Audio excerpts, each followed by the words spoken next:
Bonsoir et bienvenue mon frère. Merci, bonsoir. Merci d'avoir honoré de ta présence là à cette partie des réflexions sur l'église. Comment te sens-tu aujourd'hui? Assez bien. Nous avons...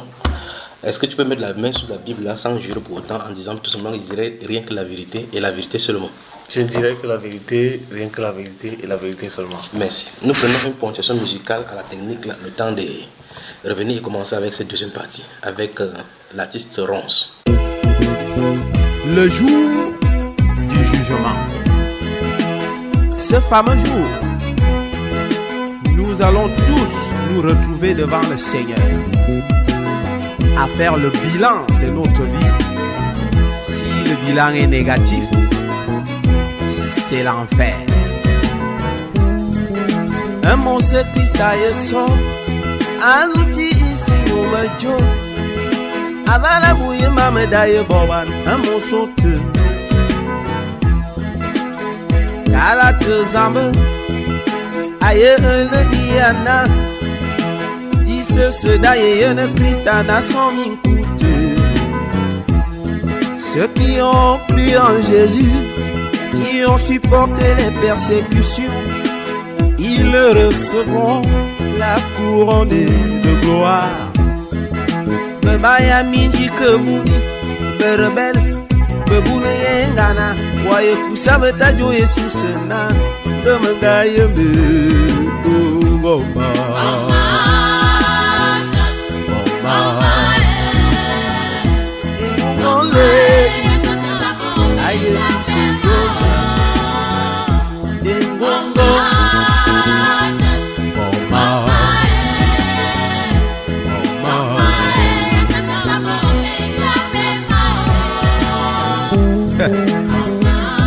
Aye bona, amusi Yesus aye son, nazuti isi nyuna mejo, emo milangala.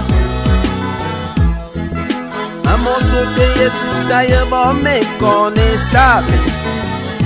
Amuna, va me manea, amoso te. Galate zambe la Bible, nous le révèle aujourd'hui. Le jugement commencera dans l'église. A Jésus, mangato pasteur, mangato prêtre, m'évêque. Me dit à me woe, amba moni, de la sort. Mangalo mani asina mi kante bote bamba foy, a foy jani bot. Minga kante be philosophie, yemo milange, de la sort. Seigneur Jésus, moi j'étais ancien l'église. Bembende yabajaye vebe kotabiye pour le mamis de la sort. Ah Jésus c'est mon bon majona, moi j'étais le diacre. Le diacre yababon miene, de yeme Jésus de la sort. Un gâteau de ta choriste, les choristes de l'ambiance. La diane veut me louer à Begombo pour le maniser de la sort. Moi j'étais protestant, l'église réformée. Ce n'est pas la réformation qui donne la vie de la sort. Seigneur Jésus, moi j'étais pentecôtiste, les seules églises réveillées. Est-ce que toi-même tu es réveillé? Tout doucement et l'auto sort. J'avais adoré Marie ta mère, j'étais même mariologue, joséphologue. Il n'y a pas de godasse dans mon royaume que le sort. Seigneur Jésus, en ton nom, j'ai chassé les démons. Je ne t'ai jamais envoyé à chasser que le sort. J'étais témoin de Jéhovah, tu as bien fait de témoigner. Mais j'aurais voulu que tu sois enfant de Dieu, de le sort. J'étais musulman, le Coran parlait même de Jésus, c'est bon. Mais tu as refusé que je suis la vie, de le sort. J'étais rosicrucien, on m'a dit que Jésus tu étais maître rosicrucien. Era fombutuku, nada me fondo, c'est de le sort. déçus du fait que Christ ne soit pas venu en octobre 1844 comme initialement prévu. Des groupes se réunissent autour les milléranites se réunissent autour d'un certain Ellen G. White pour fonder ce qu'on a appelé maintenant les Adventistes du 7e jour. En 1844 se fondent donc ce que nous avons aujourd'hui appelé comme les Adventistes du 7e jour. Ça, c'est un déclic tout simplement sur leur origine paternelle de cette fondation qu'on a aujourd'hui, worldwide, sur tous les plans, avec les écoles, les universités et la renommée dans toutes les républiques, tranchant par leur fervente croyance en l'application du 4e commandement dit du sabbat. La réflexion sur l'Église se penchera principalement aujourd'hui sur le cas des Adventistes du 7e jour. Mais au préalable, brossons en résumé ce que nous avons vu la dernière fois. La dernière fois, nous avons vu que manifestement, les groupes de l'Église, de la Bible, se réclament être de la Bible, mais pourtant, comme vous avez si bien le signalé la dernière fois, nous avons vu que ni les catholiques, ni les protestants, ni les pentecôtistes et aucun des groupes de l'Église ne se trouve fondé sur les Saintes Écritures d'après l'origine de leur propre fondation. Ce qui nous a amené à constater un paradoxe entre le message, la fondation, la forme et le fond dans la première partie des réflexions sur l'Église. Dans la forme donc, maintenant de l'Église, de l'existence de l'Église, nous avons vu que l'Église catholique basait sa fondation sur Matthieu chapitre 16 où le Seigneur Jésus-Christ a dit à Pierre que sur toi je bâtirai mon Église. On se pose la question, qu'est-ce qu'était l'Église? Est-ce que l'Église était bâtie sur un être humain? La réponse était non. Est-ce que l'Église était un bâtiment? La réponse était non, parce que l'Église catholique discute en disant effectivement que Pierre est mort et son corps est à Rome sous les décombres de la basilique Saint-Pierre à Rome. C'est pour ça qu'on parle de l'Église de Jésus-Christ.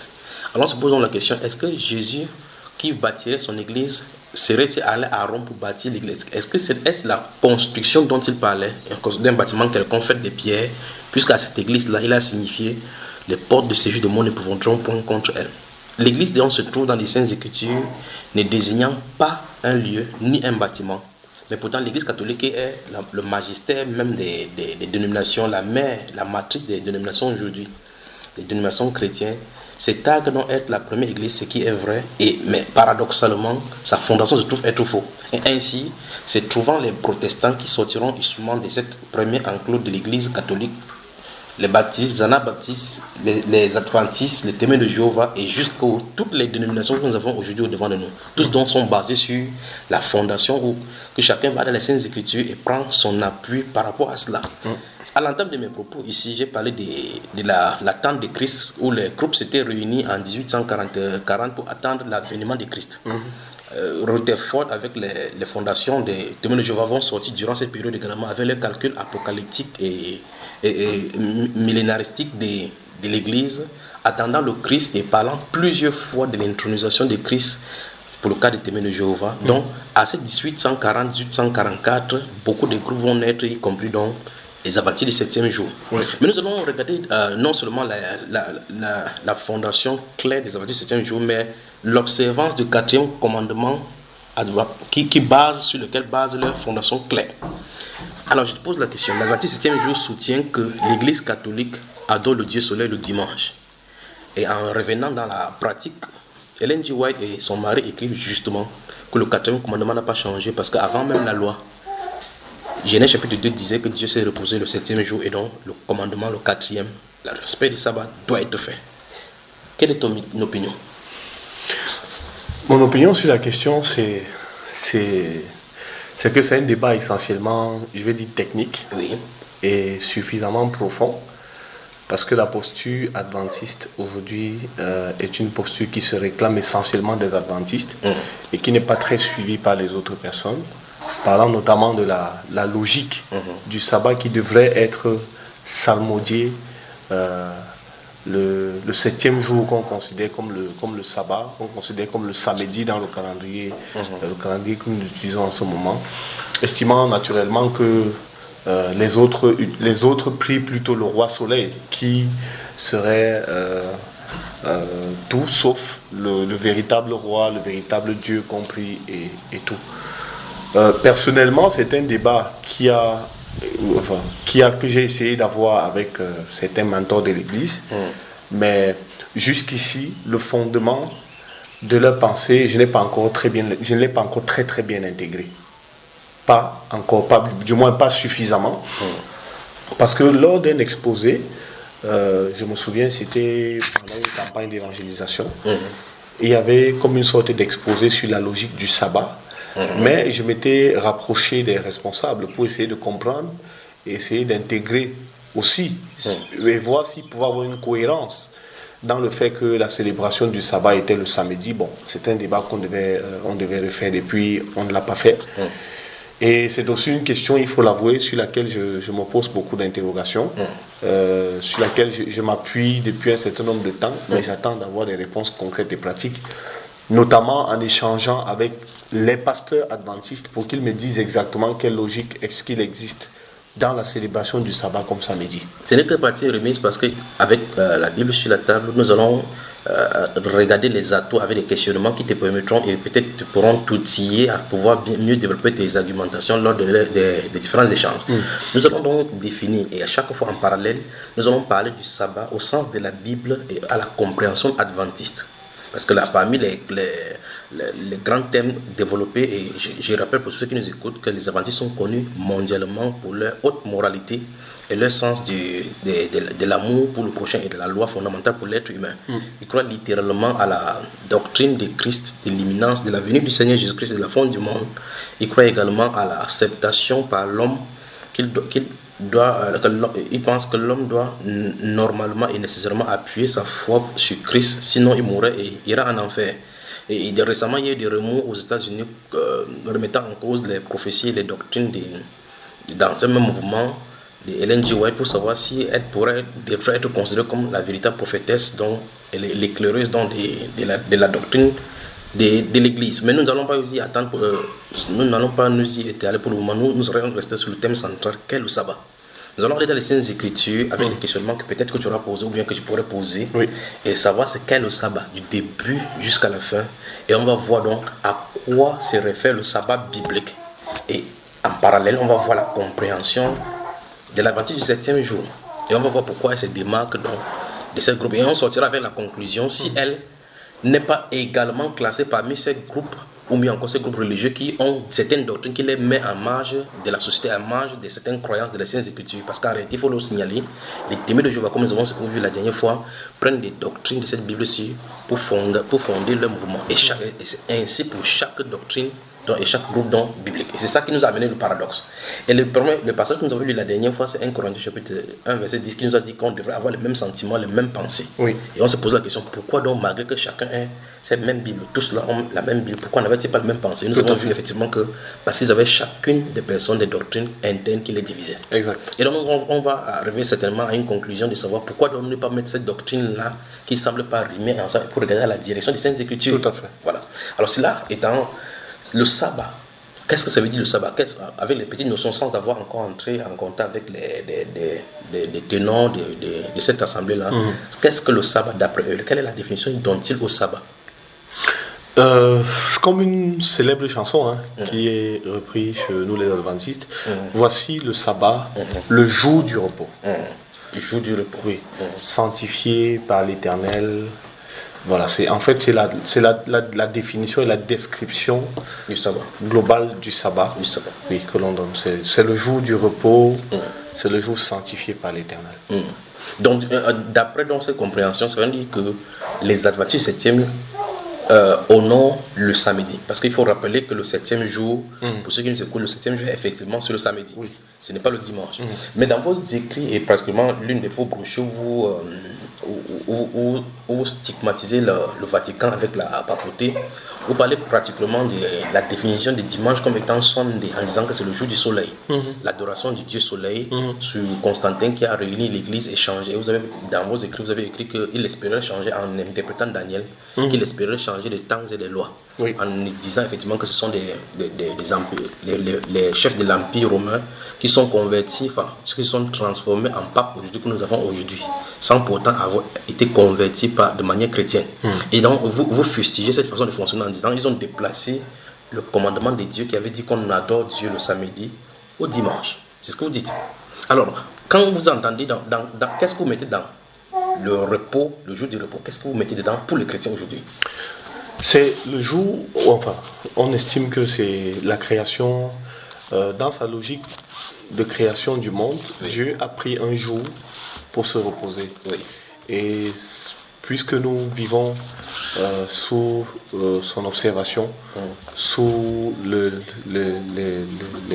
ses recommandations, on prend donc le 7e jour comme le jour du repos, qui est en fait ce jour-là où on peut non seulement se consacrer entièrement et totalement à l'œuvre de Dieu, je vais dire abandonnant, pas à l'œuvre de Dieu, abandonner tout le travail, tout le travail humain, physique, charnel que l'on peut faire durant la semaine et consacrer un jour essentiel à l'adoration de Dieu et voilà, et je veux dire aux activités chrétiennes afin de pouvoir être optimal dans ce sens. Mais toujours est-il que même dans la Bible, lorsqu'on la parcourait, et même dans les prédications, c'est dit.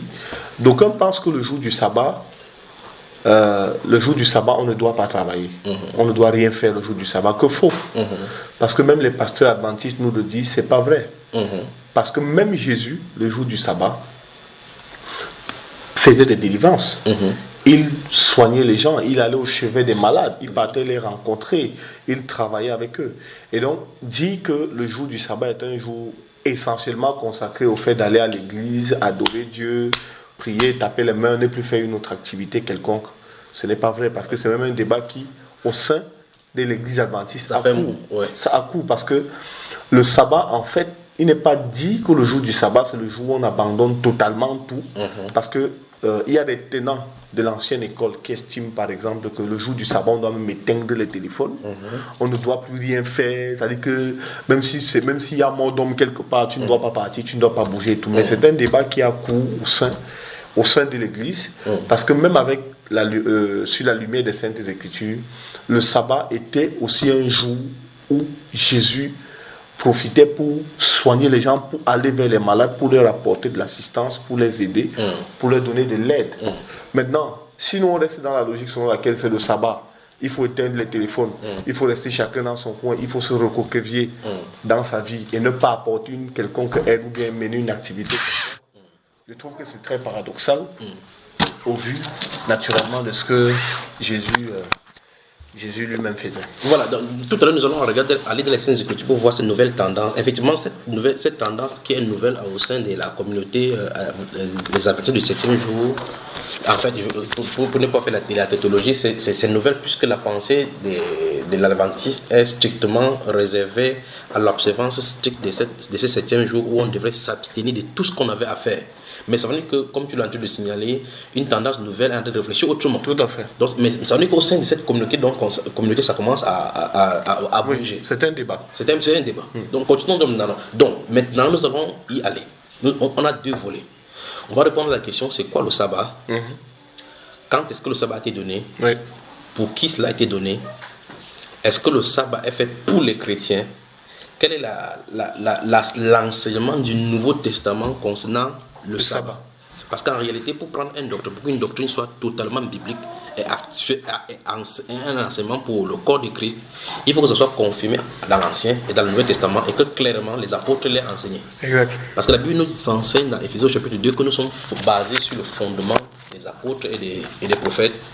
Jésus-Christ étant la pierre angulaire. Nous allons commencer donc de façon explicite. La première fois que Dieu parle explicitement du sabbat. Hormis le fait que Dieu ait créé les choses le 6e jour et s'est reposé le 16e, le 7e jour, c'est qu'il y a encore une autre paradoxe. Parce que Dieu qui n'est pas un homme ne se repose pas. Exactement. Il n'est pas fatigué physiquement comme nous. Mais puisque Dieu fait quelque chose de spirituel, il nous explique quelque chose de spirituel. Donc nous allons y revenir. Exode chapitre 16, nous allons rester un moment dans le livre d'Exode. Donc nous voulons respecter. D'abord, le mot sabbat en hébreu, ça veut dire Shabbat, c'est-à-dire le repos.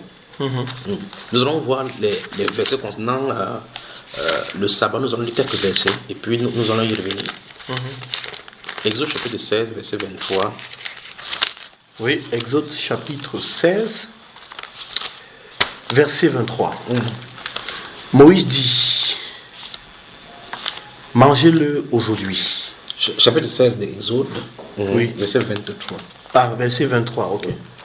Et Moïse leur dit: C'est ce que l'Éternel a ordonné. Demain est le jour du repos, le sabbat consacré à l'Éternel. Faites cuire ce que vous avez à faire cuire, faites bouillir ce que vous avez à faire bouillir. Mettez en réserve jusqu'au matin tout ce qui restera. Oui. Versets 24 et 25. Ils les laissèrent jusqu'au matin, comme Moïse l'avait ordonné, et cela ne devint point infect, et il ne s'y mit point de verre. Moïse dit, mangez-le aujourd'hui, car c'est le jour du sabbat. Aujourd'hui, vous ne trouverez point de la campagne. Pendant 6 jours, vous en ramasserez, mais le 7e jour, qui est le sabbat, il n'y en aura point. Le 7e jour aura quelques-uns des peuples. Le 7e jour, quelques-uns des peuples sortirent pour en ramasser, et ils n'en trouvaient point. Alors l'Éternel dit à Moïse, jusqu'à quand refuserez-vous d'observer mes commandements et mes lois? Considérez que l'Éternel vous a donné le sabbat, c'est pourquoi il vous donne au 6e jour de la nourriture pour 2 jours, que chacun reste à sa place et que personne ne sorte du lieu où il est au 7e jour. Et le peuple se reposa le 7e jour. Voilà. Maintenant, oui, qu'est-ce que le verset 29, qu'est-ce que ça dit? Considérez que l'Éternel vous a donné le sabbat. Considérez que l'Éternel vous a donné le sabbat. Oui. C'est pourquoi il vous donne au 6e jour de la nourriture pour 2 jours. Oui. Que chacun reste à sa place et que personne ne sorte du lieu où il est au 7e jour. Donc, d'après l'ordre de Dieu, dans le camp, Dieu commençait à les entraîner ici au niveau de la compréhension du sabbat. Parce que là, ils sont encore dans le désert. Ils ne sont pas encore en Israël. Ils sont dans la terre promise. Moïse est encore physiquement au milieu d'eux. Donc, Dieu les entraîne petit à petit. Ici, c'est l'histoire de la manne qui devait sortir.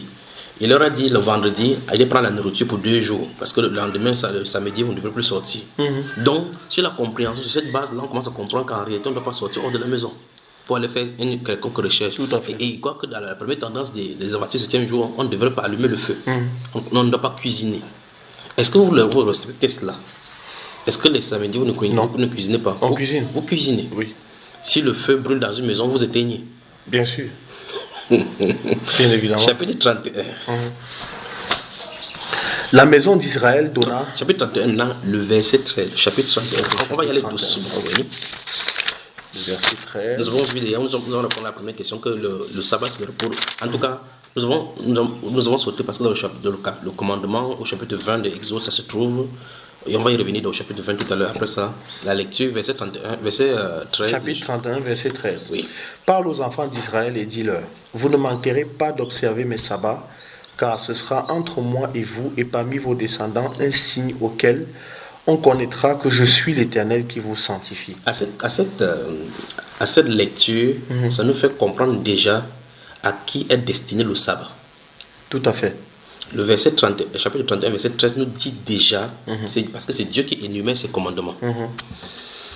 Sur ce, je vais faire un stop pour dire, il y a des choses qui sont spécifiquement destinées à Israël et des choses qui sont spécifiquement destinées aux chrétiens. Par exemple, aucun des chrétiens n'a été appelé dans les Saintes Écritures à aller sacrifier les moutons pour ses péchés. Ça ne concerne pas les païens. Parce que pour les païens, le Seigneur Jésus a accompli à la croix en versant son sang pour nous. Oui. Mais Israël, de façon spécifique, l'a appliqué littéralement, physiquement. Il était enseigne que si je vois les sacrifices dans les Saintes Écritures, à moi en tant que païen, en disant que non, j'aime tellement Dieu et je vais obéir à la Bible, je ne peux plus aller amener les moutons pour les sacrifier parce que Christ l'a fait pour moi. Donc clairement, je verrai quelque chose qui est écrit, mais je ne pourrai pas le faire, même si j'aime le Seigneur. Exact. Parce que ce n'était pas destiné pour moi. Donc, ce verset 13 du chapitre 31 dit littéralement, et de façon claire, de façon explicite, que Dieu dit que ces sabbats-là, c'est une alliance entre Dieu et son peuple Israël. Oui, et les enfants d'Israël. Les enfants d'Israël. Donc, la question, à qui s'adresse le sabbat? Et nous allons voir tout au long des Écritures que c'est comme cela que c'est réglé. Aux enfants d'Israël. Aux enfants d'Israël. Alors, il est dit, verset 13 encore, il est dit, parle aux enfants d'Israël et dis-leur, vous ne manquerez pas d'observer mes sabbats. Maintenant, l'emphase est également mise sur le sabbat au pluriel. Là, nous allons y revenir tout à l'heure. Car ce sera entre moi et tout le monde entier. C'est ce qui est écrit. Non, et vous. Et vous. Et parmi vos descendants, un signe auquel on connaîtra. Donc, le on ici, c'est quelqu'un d'extérieur. Oui.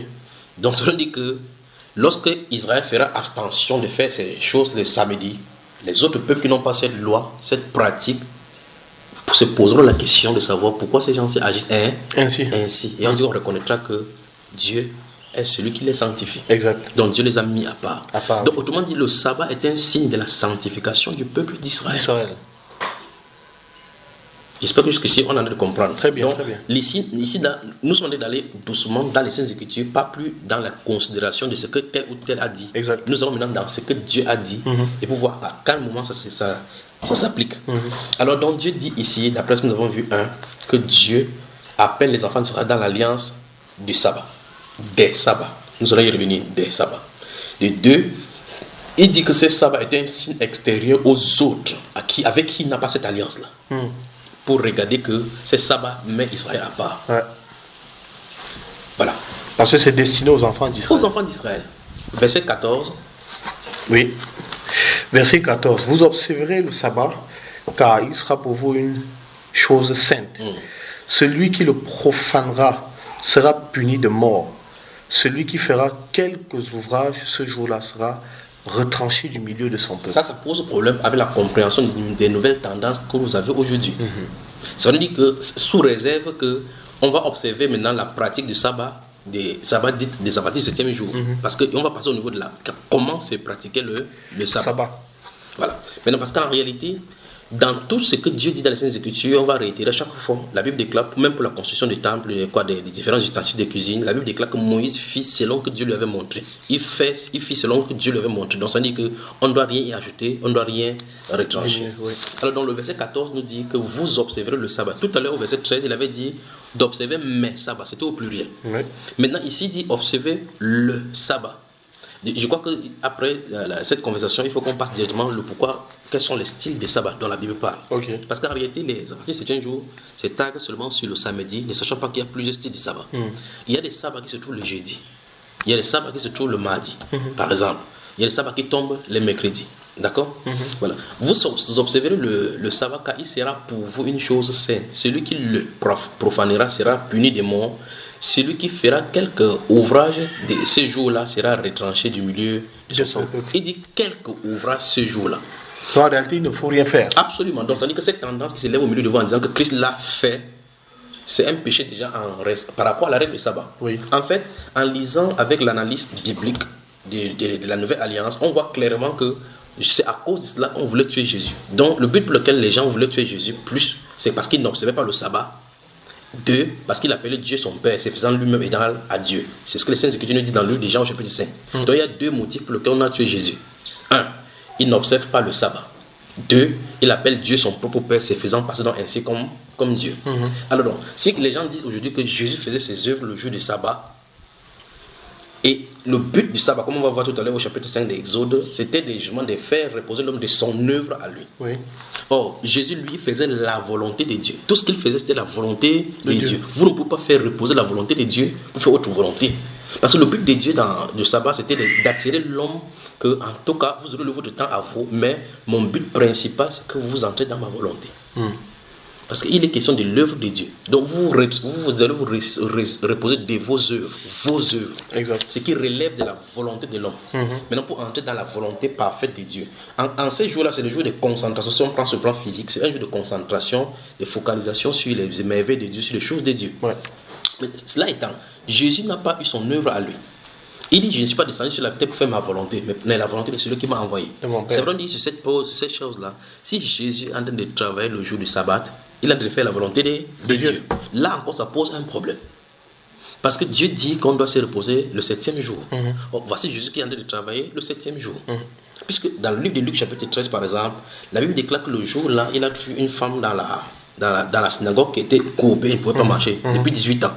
Et il l'a amenée au milieu de l'assemblée. Il pose la question, est-il permis, oui ou non, de faire le bien le jour du sabbat? Et puis pourtant, les regards maintenant, il a mis la main à cette femme-là. Il a dit, soit délivrée. Et la femme a été délivrée. Les gens ont dit, il y a 6 jours pour se faire guérir. Pourquoi ne pas faire guérir? Pourquoi vous venez guérir le jour du sabbat? Et Christ va leur dire, qui parmi vous... Le Seigneur Jésus nous donne même clairement, et on va voir dans le livre des Jean, si on ne lit pas, je le donne comme ça, dans Jean chapitre 7, verset 19, Jésus va dire, en reprochant aux Juifs, que Moïse ne vous a-t-il pas donné la loi, mais nul de vous n'observe la loi. Jésus est Dieu. Et s'il donne ces reproches-là, ça, nécessairement c'est vrai. Donc Jésus nous fait comprendre que malgré que Moïse avait donné la loi aux Juifs, ils n'observaient point la loi. Ça veut dire, même les sacrificateurs et les souverains sacrificateurs, en voulant le condamner, eux-mêmes ne respectaient pas la loi que Moïse a donnée. Ça veut dire qu'en clair, si les Juifs qui ont eu l'authentique alliance des sabbats ne le respectaient pas, ce n'est pas les pasteurs d'aujourd'hui ou bien ceux des millénaristes des 1540, 50 ou 1800 qui vont commencer à bien respecter. On va y revenir. Maintenant, cela étant, Jésus, comme je l'ai dit, était reproché par les Juifs orthodoxes ou bien les garants de la tradition qui ne respectaient pas le sabbat. Ces pasteurs-ci viennent maintenant soutenir Jésus en disant que Jésus faisait son œuvre le jour du sabbat. Donc on peut aussi faire notre œuvre le jour du sabbat. Dieu dit ici que chacun doit se reposer le jour du sabbat. Donc il y a un paradoxe à tous les niveaux. Maintenant, si ces pasteurs-ci arrêtent de faire le culte le jour du sabbat, la Bible déclare que tu ne différeras point d'offrir des offrandes à Dieu. Donc tu ne dois pas t'arrêter de faire le culte. C'est pour ça que Jésus a donné encore un paradoxe. Il a dit, ne savez-vous pas que les sacrificateurs le jour du sabbat se rendent coupables? Il dit que pêche le jour du sabbat sans se rendre coupable. C'est encore un autre paradoxe que Jésus leur a présenté. Parce qu'en réalité, il dit, vous devrez présenter le sacrifice chaque jour. Et ça, c'est son œuvre.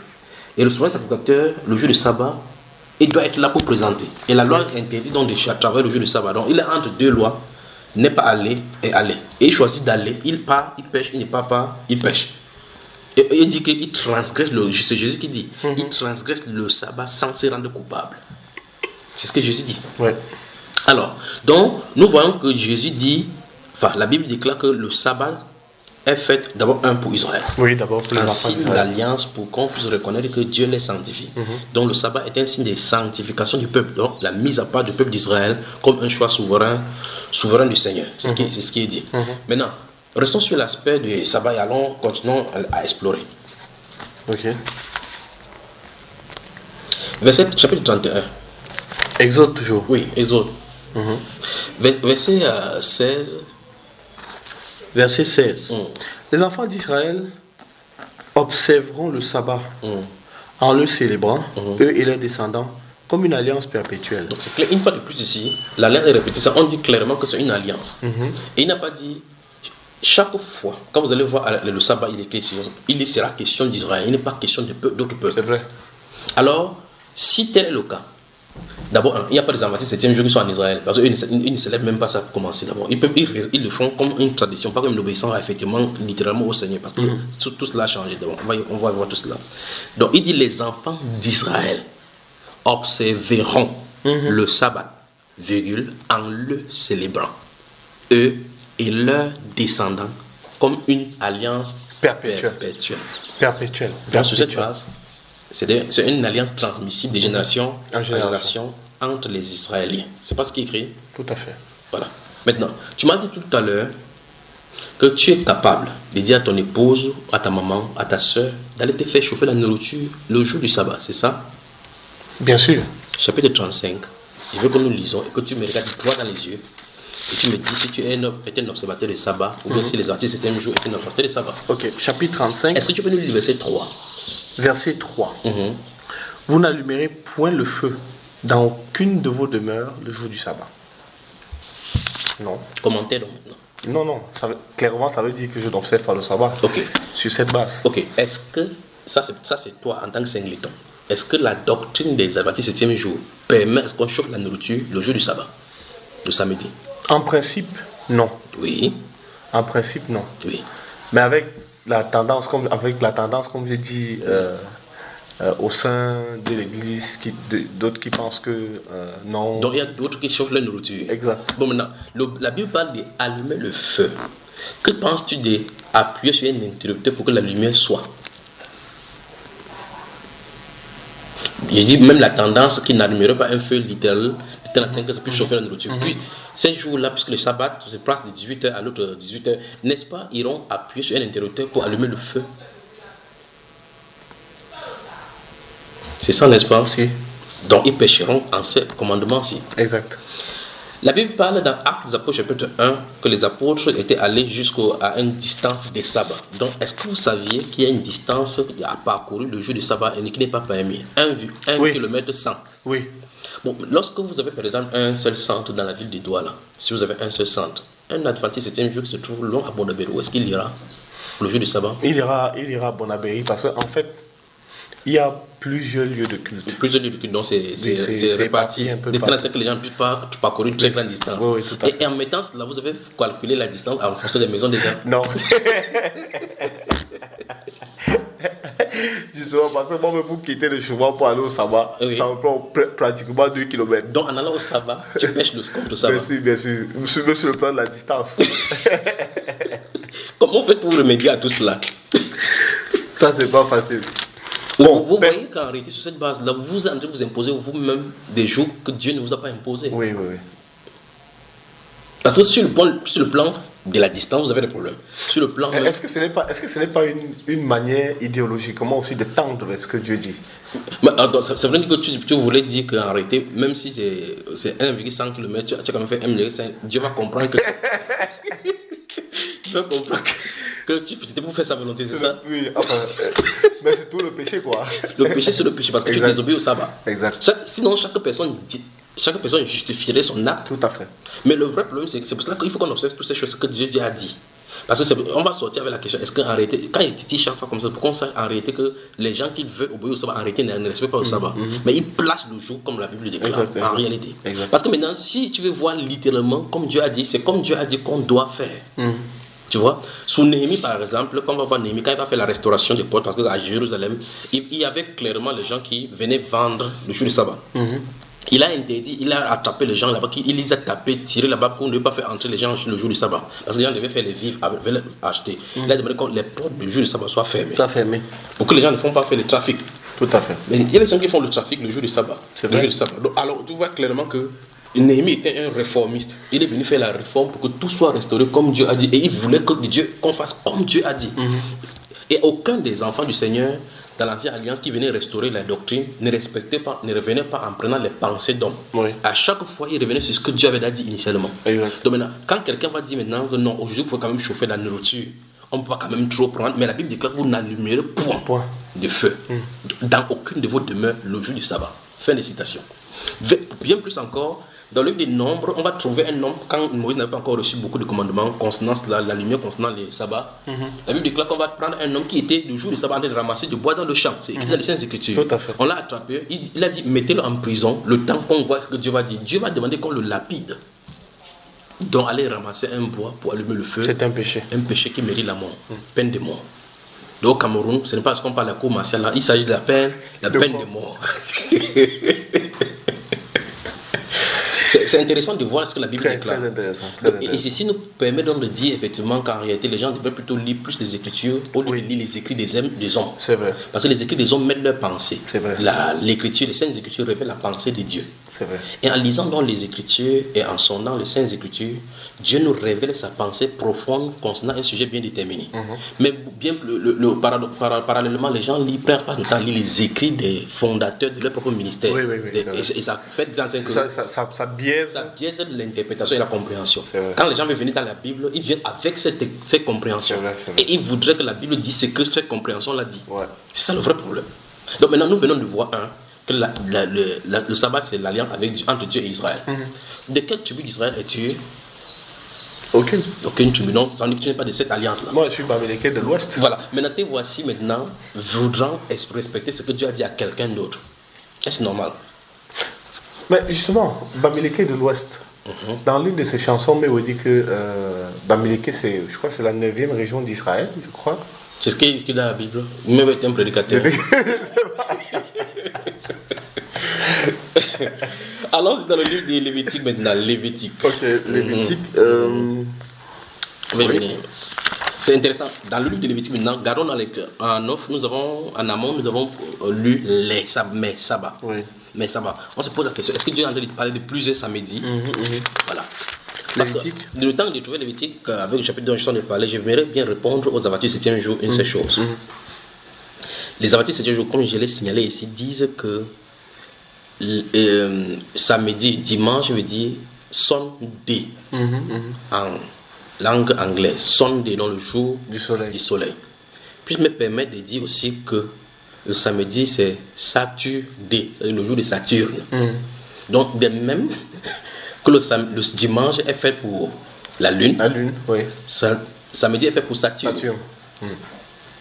Sauf que Dieu a choisi samedi dans cette Bible-là pour son jour pour Israël. Ok. Parce que les jours ont les connotations planétaires. Et on ne peut rien faire. Quand tu fuis lundi, tu vas aller à mardi, c'est Mars. C'est le jour du Mars. Mercredi, c'est le jour de Mercure. Jeudi, c'est le jour des jueves. Ça c'est en espagnol, là. Thursday, c'est le jour je crois que c'est Saturne, c'est samedi. Oui, c'est Saturne. Et vendredi, c'est Vénus. Tu vois cela? Donc, ça veut dire qu'en réalité, tous les 7 jours de la semaine ont une connotation planétaire. Oui. Donc, vous ne pouvez pas dire en portant l'attention sur samedi pour dire que si ce samedi vous adorez samedi, dimanche, vous serez en train d'adorer le sommeil. Alors, quelqu'un retoquerait également, si vous adorez samedi, vous allez adorer le démon. Puisque en réalité, Saturne également, Saturne, c'est pour samedi. Vous allez vous taguer en disant que non, le jour là, on a déjà fait ce que la Bible déclare. C'est ce qu'on va voir observer. On va observer justement que vous parcourez le kilomètre qui est là, c'est qu'il y a un problème. Non seulement cela, on prépare, vous allumez le feu. Donc on peut citer une panoplie de choses comme ça le jour du sabbat. On va y arriver. Lévitique, le chapitre 16. Ici, ça sera très grave. Lévitique, chapitre 16.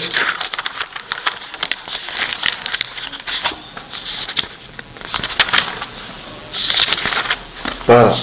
On y va. Voilà. Chapitre 16. Prenons à partir du verset 29, 30 et 31 d'abord. 29, 30 et 31. Il est écrit: c'est ici pour vous une loi perpétuelle. On a lu ça tout à l'heure, cette connotation loi perpétuelle, alliance perpétuelle, oui. Au 7e mois, oui. Le 10e jour du mois, oui. Vous humilierez vos âmes. Oui. Vous ne ferez aucun ouvrage, oui. Ni l'indigène, oui. Ni l'étranger qui séjourne au milieu de vous. Oui. Car en ce jour, on fera l'expiation pour vous, oui. Afin de vous purifier. Vous serez purifiés de tous vos péchés devant l'Éternel. Alors, ce sera pour vous un sabbat, un jour de repos, oui. Et vous humilierez vos âmes.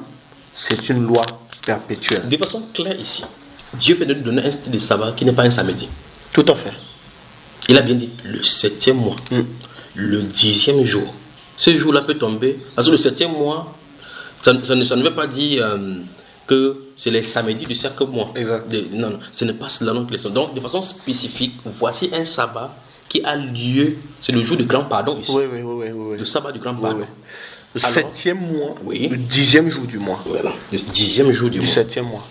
Permets-moi, on y va, le 7e jour, permets-moi de retrouver, par exemple, ici, le 7e mois. C'est que le premier mois, c'est mars, avril. On va retrouver facilement. Par exemple, je crois que 7e mois, nous sommes au mois de Lul. Donc nous sommes en septembre, le mois de Lul. Voilà. De mars, avril. Voilà. Donc le premier mois, c'est le mois de Nissan, pas vrai? Nissan, oui. Nissan, après Nissan, on aura.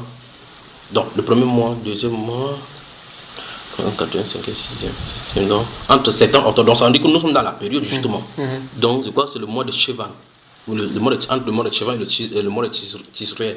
Alors, donc, vous voyez, tu vois qu'en réalité, ça veut dire que dans le mois de septembre, entre septembre et octobre, les Juifs, le 10e jour de ce mois-là, doivent se réunir le jour-là, sans faire une nouvelle cérémonie. Maintenant, Dieu commence à nous donner un langage dans le sabbat. Donc, quand tu entends, chaque fois quand tu vas dire les Saintes Écritures, tu entends, vous ne ferez aucun ouvrage civil. Ça veut dire qu'un ouvrage manuel qui vous concerne. Vous allez vous reposer. À chaque fois quand cette phrase-là est dite, même sans dire que c'est le sabbat, il s'agit d'un sabbat. Parce qu'on vous interdit de faire quelque chose. Oui. Mais ici, au verset 31, il nous a dit clairement, il dit ce sera pour vous un sabbat. N'est-ce pas? Je te pose la question. Est-ce que le 7e mois, le 10e jour de chaque 7e mois, vous le faites? Non. Donc, si je comprends bien, les abattus du 7e jour restent seulement sur le sabbat du samedi. Oui. Donc, maintenant, tout à l'heure, nous avons lu dans Exode, nous avons dit les mais sabbats. Donc, Dieu, dans sa pensée pour Israël, avec son alliance, il a les sabbats. Il y a différents types de sabbats. Il n'y a pas qu'un seul sabbat. Voilà. Donc, nous venons de voir un sabbat. Un autre type de sabbat. Un autre type de sabbat. Exact. Et c'est comme ça que nous allons voir le livre de Lévitique est riche en rebondissements concernant ces sabbats-ci. Donc, chaque fois, donc, comme j'ai dit, lorsque nous allons voir verset 30 et 31 encore, prenons encore verset 29, 30 et 31. Verset 29. C'est ici pour vous une loi perpétuelle. Au 7e mois, le 10e jour du mois, vous humilierez vos âmes. Vous ne ferez aucun ouvrage. Donc, on dit humilierer son âme, c'est le jour où on prenait le sac et la cendre, donc il était dans le jeûne pour la repentance. Oui. Vous ne ferez aucun ouvrage, ni l'indigène, ni l'étranger qui séjourne au milieu de vous. Oui. Car en ce jour, on fera l'expiation pour vous, afin de vous purifier. Vous serez purifiés de tous vos péchés devant l'Éternel. Voilà. Car c'est ma mémoire bonne, c'est ça qu'on appelle le Yom Kippour, le jour du grand pardon. Oui. Voilà. Ce sera pour vous un sabbat, un jour de repos, et vous humilierez vos âmes. C'est une loi perpétuelle. Il dit ce sera pour vous un sabbat. Il n'a pas dit le sabbat. Le sabbat, oui. Donc voilà, c'est un style de sabbat. Exact. Il dit c'est un jour de repos. Donc quand on dit quel est le jour de repos, il dit c'est samedi. Nous avons un problème ici. C'est vrai. Dans la compréhension. Parce que si ceci tombe vendredi, alors c'est un jour de repos. Tout à fait. Maintenant, je pose la question aux Adventistes du 7e jour. Si c'est Yom Kippour tombe un jour le dimanche, les Juifs adoreraient-ils le soleil? C'est ça. C'est la grosse interrogation. Donc, et Dieu dit ici, c'est une loi perpétuelle. Tout à fait. Donc maintenant, si on s'étare en disant que... Mais cet autre style de sabbat est adressé à qui? Mais c'est la même question que je viens de poser depuis. C'est pour ça qu'il dit, on va voir clairement, parce que tout à l'heure nous avons vu que vous observerez mes sabbats. Mes sabbats, oui. Et il a dit clairement qu'en observant ces sabbats, ce sera un signe entre vous et moi. Donc on ne peut pas détacher le sabbat en disant que le samedi est fait pour tous les hommes et l'autre aussi est fait ainsi. Tu vois cela? Donc Israël est le peuple choisi par Dieu pour implémenter ses lois. L'apôtre Paul explique ceci dans le livre des Romains, chapitre 9, 10 et 11, en disant que quel est donc l'avantage des Israéliens? Il dit qu'il est grand de toutes les façons parce que la loi leur a été donnée. Ils sont des dépositaires de la loi. Tu vois cela? Donc Dieu a choisi le peuple d'Israël comme le signe d'un peuple au travers de qui va manifester ces différents titres déployés pour faire découvrir aux yeux du monde ses plans. Les gars là sont intelligents. Qui ça? Merde, les Israéliens. C'est-à-dire qu'ils ont un truc là, ils ont, je sais pas, ils ont un truc que les autres n'ont pas. Ça c'est clair parce qu'ils sont choisis ils sont distingués de tout le monde. Que ce soit dans la médecine, la mathématique, dans tous les domaines. Les recherches. On dit que même quand tu arrives à la NASA, la plupart des gars, ils sont là. Oui. En France, par exemple, il y a des Camerounais qui étudient, qui vont même jusqu'en thèse de doctorat et qui font des thèses de doctorat en 2 semaines. C'est-à-dire qu'ils payent, ils voient des Israéliens à qui ils donnent des sous, qui rédigent pour eux les thèses de doctorat. Apparemment, c'est des gars sudoués. Coca-Cola et autres, les grands monsieur que ça, c'est eux. Alors on y va. Donc c'est le peuple de Dieu.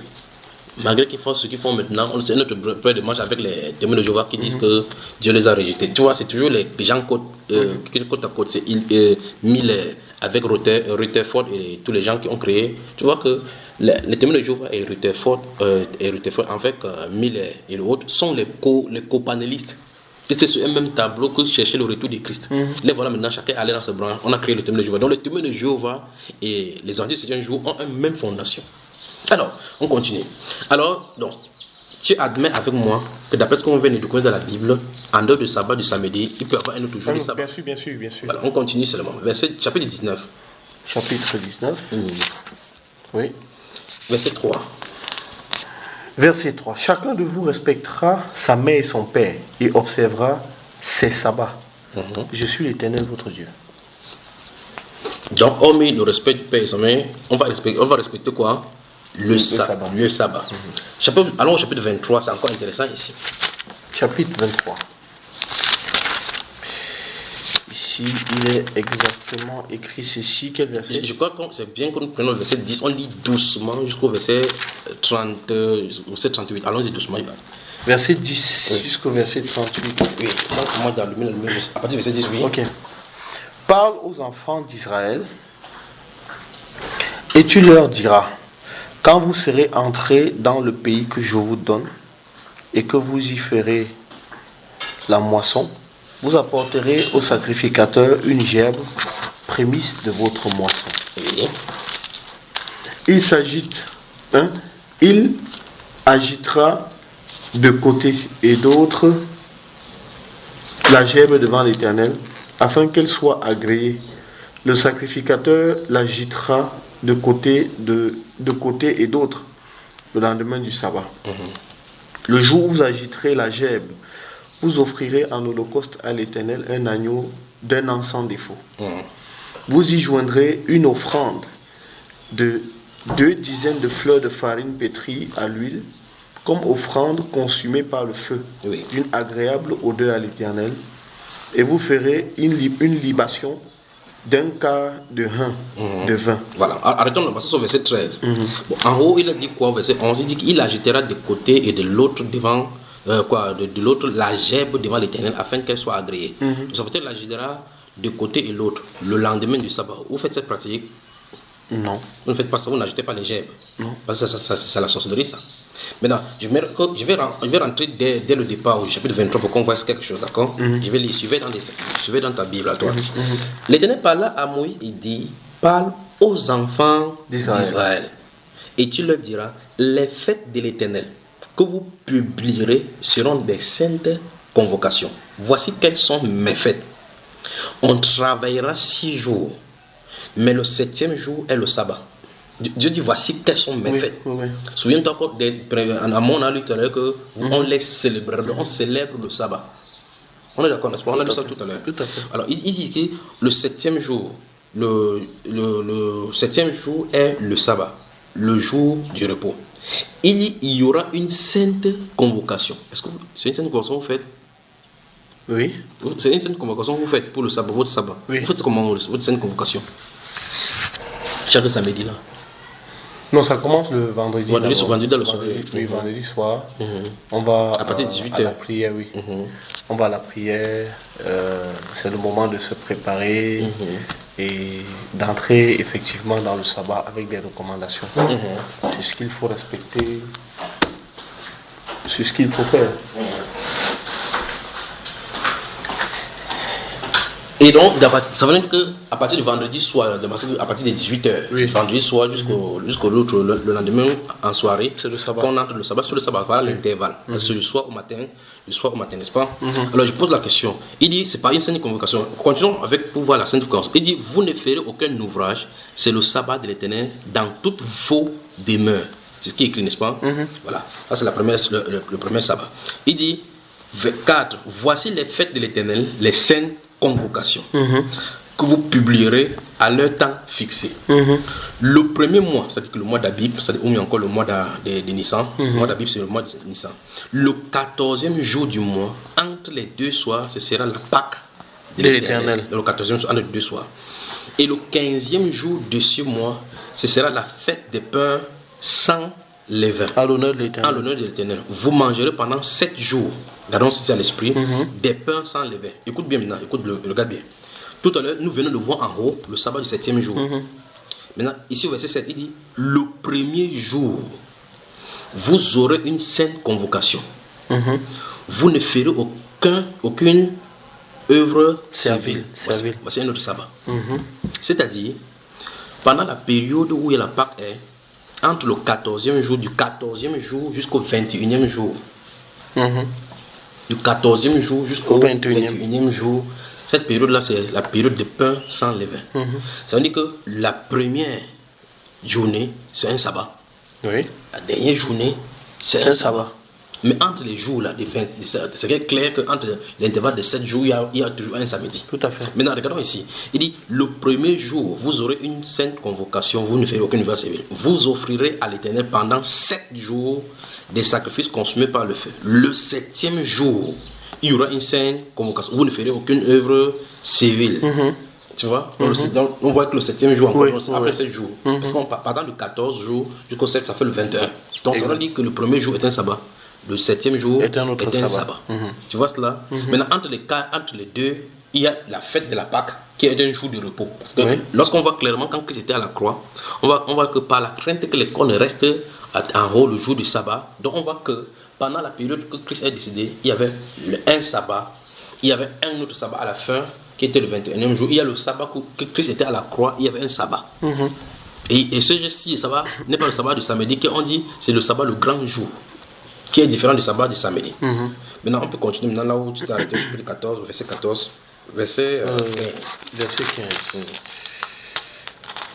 Je crois que le verset 14 dit clairement ceci. Verset 14 dit vous ne mangerez ni pain, ni épis rôtis ou broyés, jusqu'au jour même où vous apporterez l'offrande à votre Dieu. C'est une loi perpétuelle pour vos descendants dans tous les lieux où vous habiterez. Donc ça veut dire que les Israéliens vont n'importe où. Ils doivent obéir ça. Exact. Voilà. Verset 15. Depuis le lendemain du sabbat, du jour où vous apporterez la gèbe pour être agité de côté et d'autre, vous compterez 7 semaines entières. Oui. Vous compterez 50 jours jusqu'au lendemain du 7e jour et vous ferez à l'Éternel une offrande nouvelle. Vous apporterez de vos demeures 2 pains pour qu'ils soient agités de côté et d'autres. Ils seront faits avec 2 dixièmes de fleurs de farine et cuits avec du levain.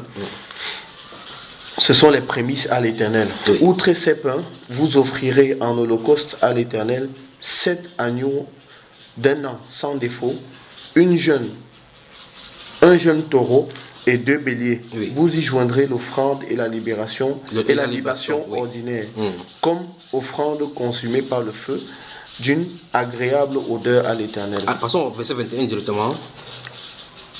Ce jour même, vous publierez la fête et vous aurez une sainte convocation. Vous ne ferez aucune œuvre servile. Une fois de plus, C'est une loi perpétuelle pour vos descendants dans tous les lieux où vous habitez. Ça, c'est un sabbat. C'est un sabbat, oui. Voilà un sabbat, oui. Quand vous ferez la moisson dans votre pays, tu laisseras un coin de ton champ sans le moissonner et tu ne ramasseras pas ce qui reste à glaner. Tu abandonneras cela aux pauvres et à l'étranger. Je suis l'Éternel, votre Dieu. Ça m'étonnerait que les adventistes puissent le faire. Verset 23, 24 et 25. L'Éternel parla à Moïse et dit, parle aux enfants d'Israël. Oui. Et dit, le 7e mois, le premier jour du mois, vous aurez un jour de repos publié au son des trompettes et une sainte convocation. C'est clairement écrit là, non? Au son des trompettes. C'est vrai que le 7e, parce que tout à l'heure précédemment, il avait le Yom Kippour dont il parlait tout à l'heure, c'était le 10e jour du 7e mois. Il vient de revenir ici là au départ du premier jour de ce mois. Et le premier jour, il y a un repos, un sabbat de repos. Et il dit, ça se fait par une trompette et une sainte convocation. Tout à fait. Vous le faites? Bon, la trompette, non. Mais Dieu a dit trompette. Oui. Il pensait ce qu'il disait, non? Oui, bien sûr, la trompette, non. Vous ne faites jamais un appel avec pas les trompettes et les retentissants pour amener les gens au sabbat? Non. Mais eux, ils le font. Et ici, ils le font, on sait qu'ils le font. C'est un peu comme le hijab en France. Quand un musulman porte le hijab, on sait que c'est un musulman parce que sa religion lui le dit. Un peu comme les musulmans lancent souvent le truc là. Oui, quand ils font ça sur le toit, on fait que 5 fois par jour, ils doivent le faire. On sait que c'est pour eux. Mais si un autre groupe se lève et fait autre chose dont les gens du monde ne sont pas au courant, ça va pousser à réflexion. Alors je pose la question, est-ce que les adventistes du 7e jour appellent les 5 convocations du premier jour du 7e mois par des trompettes? Non. Du moins, à ce que je sache, non. Ouais, tu n'as jamais, parce que tu m'as dit que c'était réparti, mais au moins là où tu vas, il n'y a pas de trompette. Non. Ça veut dire que c'est une désobéissance ou bien pas une désobéissance? Naturellement. Ok, maintenant, continuons. Quand vous ferez la moisson dans votre pays. Verset 27. Il va seulement t'amener vers les endroits où tu vas voir les sabbats, oui. Le 10e jour de ce 7e mois, ce sera le jour des expiations. Vous aurez une sainte convocation. Vous humilierez vos âmes et vous offrirez à l'Éternel des sacrifices consumés par le feu. Oui, verset 28. Vous ne ferez aucun ouvrage ce jour-là, car c'est le jour des expiations où doit être faite pour vous l'expiation devant l'Éternel, votre Dieu. C'est un sabbat. Bon, maintenant, attends, je pose la question. On dit clairement que l'expiation devant Dieu doit être faite quand? À un moment des sabbats. Oui. C'est pour cela que Jésus, quand il guérissait le jour du sabbat, il leur a dit que le jour même que le Fils de l'homme est maître des sabbats. C'est pour ça que Jésus n'est pas mort un dimanche. Il ne peut pas mourir un dimanche. Donc, on voit clairement que l'expiation est faite un jour du sabbat. Oui. Voilà. Maintenant, il continue en disant, toute personne qui ne s'humiliera pas, ce jour-là sera retranché de son peuple. Donc, c'est-à-dire, retranché, ça veut dire quoi? Tuer. Donc il faut utiliser la langue, il ne faut pas faire comme l'armée de certains pays. Quand il y a des sécessionnistes, ils disent que il y a des sécessionnistes qui ont été neutralisés. Je dis neutralisés pour ne pas dire tuer. Neutraliser quelqu'un, ça veut dire l'arrêter. Tout à fait. Mais dans le sens de la guerre, il parle de tuer. Mais pour ne pas déranger l'esprit, déjà ils disent neutraliser. Oui. Mais quand c'est les sécessionnistes qui tuent les gens, on dit qu'ils ont tué tel nombre de personnes. Ils ne disent pas qu'ils ont neutralisé, pas vrai. Donc, ils ont même assassiné. Ils ont assassiné, voilà. Donc, pour que quelqu'un décède, il y a plusieurs façons. On les assassine, on les neutralise, on les tue. Donc, n'utilisons pas le langage. Ici, Dieu a de parler clairement qu'il sera retranché du milieu de son peuple. C'est pas pour le chasser, pour le tuer. Pas vrai. Alors, on continue. Verset 31. 31. Oui. Si vous ne ferez aucun ouvrage, c'est une loi perpétuelle pour vos descendants dans tous les lieux où vous habiterez. Une fois de plus, chaque fois, on voit que chaque sabbat qui est là, c'est connecté avec Israël. Tout à fait. Verset 32. Ce sera pour vous un sabbat, un jour de repos, et vous humilierez vos âmes dès le soir du 9e jour jusqu'au soir suivant. Vous célébrerez votre sabbat. Donc, on voit clairement ici qu'il n'y a pas de question de samedi, mais un autre jour. Ouais. Et le jour donc des repos pour l'expiation. On continue verset 35. Verset 35. Donc, commençons 34 pour arriver à 33 pour y arriver. L'Éternel parla à Moïse et dit, parle aux enfants d'Israël et dit, le 15e jour. Le 15e jour de ce 7e mois, ce sera la fête des tabernacles en l'honneur de l'Éternel pendant 7 jours. Une fois de plus, nous trouvons pendant une célébration des 7 jours. De 7 jours, oui. Le premier jour, il y aura une sainte convocation. Vous ne ferez aucune œuvre servile. Donc finalement, dans ce même mois-là, on voit que le premier jour du mois, c'est un sabbat. Oui. Le 9e et le 10e jour sont les sabbats. Le 15e jour est un sabbat. Sabbat, oui. Le 22e jour est un sabbat. Sabbat aussi. Sans compter maintenant, ce sont les sabbats, les jours, sans compter les sabbats hebdomadaires qui s'y trouvent. Durant entre le 15, si tu prends 15 jours, il doit y avoir au minimum 2 ou 3 samedis dedans. Exact. Pas vrai? Et maintenant, si c'est comme ça, ça veut dire qu'on aura peut-être 7 sabbats durant ce moment de 7e jour, du 7e mois. C'est vrai. Lequel vous faites parmi tous ces multiples sabbats là du 7e mois? Vous faites seulement les samedis. On fait seulement les samedis. Bon, mais justement, ici donc, je pense que la préoccupation ici c'est le fait de vouloir garder tout le monde sous le prisme du sabbat uniquement le samedi. Là, il y a un problème. Oui, il y a un problème parce que la Bible, telle qu'on la parcourt en ce moment, est spécifique sur le fait qu'il existe des sabbats. Et donc, si quelqu'un décide d'observer le sabbat uniquement il ne le doit pas samedi, sélectionner. Il ne doit pas sélectionner.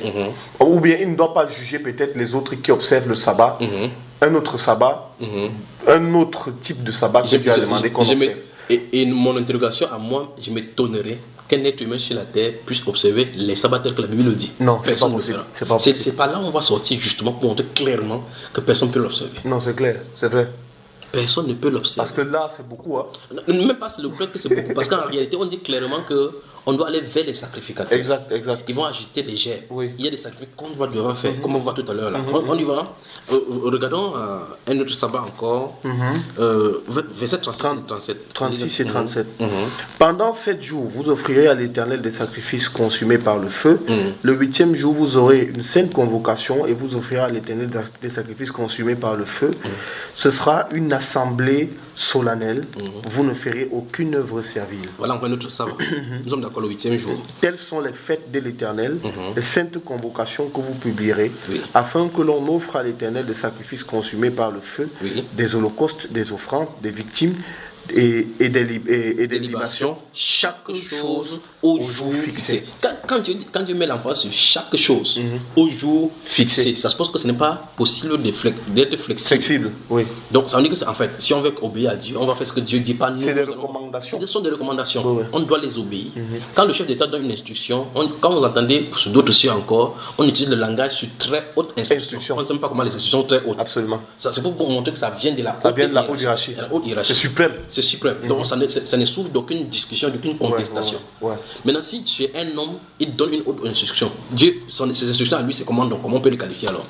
Les instructions de Dieu. Si les instructions de l'homme sont très hautes au point où les hommes se pressent de le faire, qu'advient-il donc de l'instruction de Dieu? Supra. C'est supra. Oui, supra. Ok, si c'est supra, donc ça se peut que ni toi, ni moi, ni aucune personne sur la terre ne doit faillir à cela. Ne doit faillir et ne doit dire, comme ceux-ci faisaient comme ça, nous faisons comme ça. Oui, ça c'est vrai. On va voir, ça sera amusant maintenant. Tu es prêt? Oui, je suis prêt.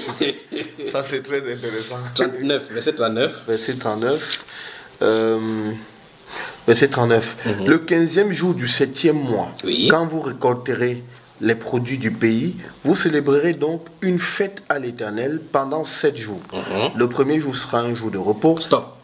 On a compris? Oui, le premier jour sera un jour de repos. Donc pendant la fête de la récolte, le premier jour est un jour De repos. Oui. Et le 8e sera un jour de repos. C'est encore notre sabbat. Un autre C'est sabbat. précisé, pas vrai? Exact. Pendant la fête de repos, oui. Vous prendrez le premier jour du fruit des beaux arbres, des branches de palmiers, des rameaux d'arbres touffus et des saules de rivière, et vous vous réjouirez devant l'Éternel votre Dieu pendant 7 jours. Ça c'est clair que je ne vais pas poser la question parce que la réponse est que vous ne célébrez pas. Absolument. Verset 41. Vous célébrez 41. Vous célébrerez chaque année cette fête à l'Éternel pendant 7 jours. C'est une loi perpétuelle pour vos descendants. Vous la célébrerez le 7e mois. Donc à chaque fois il réitère pourquoi on dit clairement que le calendrier, on ne dit pas que le calendrier est biaisé. Donc c'est clair, n'est-ce pas? On est d'accord. Maintenant, allons au chapitre 24. Chapitre 24. Oui. Premier verset. Non, on ne parle pas au premier verset. Allons-y, on va prendre quoi? Bon, lisons à partir du premier verset. J'espère que tu ne vas pas te fâcher maintenant. Non, ça va. C'est normal. Ok, allons-y. L'Éternel parla à Moïse et dit: ordonne aux enfants d'Israël de t'apporter pour le chandelier de l'huile pure d'olive concassée, afin d'entretenir les lampes continuellement. C'est en dehors du voile qui est devant le témoignage, dans la tente d'assignation, qu'Aaron la préparera pour que les lampes brûlent continuellement du soir au matin en présence de l'Éternel. C'est une loi perpétuelle pour vos descendants. Une fois de plus, donc ça dit que devant Israël, la lampe doit être allumée. De génération en génération, ça ne doit pas s'éteindre. Oui. Est-ce qu'il y a quelque part en Israël où il y a cette lampe-là? Oh non. Bon, je ne sais pas, je ne suis pas encore Il y en parti a en pas. Israël. Il y en a plus qu'il n'y a pas le temple. Parce qu'initialement, il y avait le temple et dans le temple, il y avait les rideaux. La Bible nous donne le renseignement quand Christ est mort, ça s'est déchiré. Dans le livre de Jérémie, au chapitre 3, le verset 15, il nous est dit clairement dans Jérémie, chapitre 3, si tu veux, tu peux le consulter. Il est dit que le moment viendra où sur la terre, on ne se souviendra même plus de l'âge de l'Éternel. Tu vois cela? Mais nous sommes passés dans cette phase-là depuis 2000 ans, mais nous sommes allés dans la phase de la restauration du peuple d'Israël. Parce que le peuple d'Israël, avec le culte tel que nous sommes de le voir, doit encore se remettre sur place. On va rebâtir le temple de Jérusalem. Mais avant cela, la mosquée d'Al-Aqsa qui se trouve en lieu et place de ce temple doit être saccagée. Et là maintenant, ce sera la guerre entre les musulmans et les juifs. Donc le conflit au Moyen-Orient. Ça revient encore. Ça revient, plus grave encore. Donc c'est pour le moment de préparation de l'Église. Donc ce qui est dit ici, c'est que une loi perpétuelle pour Israël et la descendance disait qu'il y avait un chandelier. Il y a il faut qu'on explique aux gens qu'il n'y avait qu'un seul chandelier. Il n'y avait pas deux endroits sur la terre où il n'y avait pas de chandelier. C'était là-bas seulement. Et si ces chandeliers-là ne se retrouvent pas, et c'est devant ces chandeliers qu'on devait faire toute cette fête, si on devait célébrer. Parce que la Bible déclare, comme on voit au chapitre 16 de Lévitique, que 3 fois par année, les mâles devaient monter devant l'Éternel à Jérusalem pour célébrer les fêtes de l'Éternel. Parce qu'il y avait 3 fêtes de l'Éternel par an. Maintenant, il n'y a pas le lieu de l'arche de l'alliance, c'est l'arche de l'alliance avec le propitiatoire qui montre sa présence dans ce lieu de temple, le temple que Salomon avait construit en son nom. S'il n'y a pas ce temple, Dieu n'est pas là. Où se trouve Dieu? Dieu se trouve dans les hommes par le Saint-Esprit, donc répartis par toute la terre. Tu vois cela? Dieu a quitté un temple physique pour demeurer dans le temple qui n'est pas fait de main d'homme. Alors dans ces cas, où est-ce qu'on va leur offrir des sacrifices des gerbes donnés? Continuons. Verset 4. Verset 4. Il arrangera les lampes sur les chandeliers d'or pur pour qu'elles brûlent continuellement devant l'Éternel. Le jour de votre sabbat, il y a les lampes devant vous. Non. Continuons de toujours. Tu prendras de la fleur de farine et tu en feras 12 gâteaux. Chaque gâteau sera de 2 dizaines. Oui, mais les symboliques montrent clairement que chaque gâteau représente un peuple. Une tribu de ce peuple-là. Donc on ne fait pas des choses au hasard. Continuons. Tu les placeras en 2 piles, 6 par pile, sur la table d'or pure devant l'Éternel. Ce qu'on va rencontrer en bas, c'est ce que la question que je te pose. C'est pour ça qu'il dit ne te fâche pas, parce que ici, ça c'est l'une des grandes questions aux amateurs du 7e jour. Continuons. Tu mettras de l'encens sur chaque pile. De l'encens pur. Tu mettras de l'encens pur, voilà, sur chaque pile, et il sera sur le pain comme souvenir, comme une offrande consumée par le feu devant l'Éternel. Et le verset terminator Pour les adventistes, 7e jour. Chaque jour de sabbat, Oui. on rangera ses pains devant l'Éternel Oui. continuellement. Oui. C'est une alliance perpétuelle qu'observeront les enfants d'Israël. Je pose la question. Avez-vous le chandelier avec l'huile d'olive pure et les encens purs? Non, l'huile d'olive pure. Non, l'huile d'olive pure. Oui. Oui. Non, avez-vous cela dans votre temple où vous faites le culte? Non. Avez-vous le chandelier avec la lampe qui est continuellement allumée? Non. Le jour du sabbat, on dit qu'il doit avoir ces pains-ci en 6 piliers. 6 d'un côté. C'est 6 piliers. Donc on ne peut pas faire un sabbat sans ce pain-ci. Ça, c'est vrai. C'est ce que Dieu a dit. Donc finalement, qu'est-ce que vous faites le jour du sabbat? Ok. La règle, quand vous rassemblez le jour du sabbat, vous prenez la Bible, vous lisez. Quel verset le dit? Maintenant, répondez aussi. C'est-à-dire, votre fonctionnement de votre sabbat le jour là. Où est-ce que c'est écrit? C'est là maintenant on va retrouver maintenant les règlements intérieurs face à la Bible. Ok. Tu vois, c'est là où on se retrouve maintenant. On va dire, il y a la recommandation de nos fondateurs, on dit que. Mais paradoxalement, vous voulez comme ça, par ces jours-là, honorer Dieu. Mais dites que Dieu a dit que voici ce que nous faisons. Dieu a dit ceci, nous faisons ceci. Donc, parce qu'il dit clairement que ce pain-là ne doit pas manquer les jours. Je lis verset 8 encore. Chaque jour du sabbat. C'est écrit là, non? Mais chaque jour de sabbat, On rangera ses pains devant l'Éternel. Continuellement. Continuellement. C'est une alliance perpétuelle qu'observeront les enfants d'Israël. Donc, tu vois que ce n'est qu'Israël pour qu'ils puissent observer ça, parce que ce sont eux qui ont l'âge de l'alliance. Et c'est là, devant l'âge de l'alliance, avec les branches avec 7 sorties assorties, avec les 7 sorties où les feux étaient là, pour montrer que c'est cette dispensation de Dieu.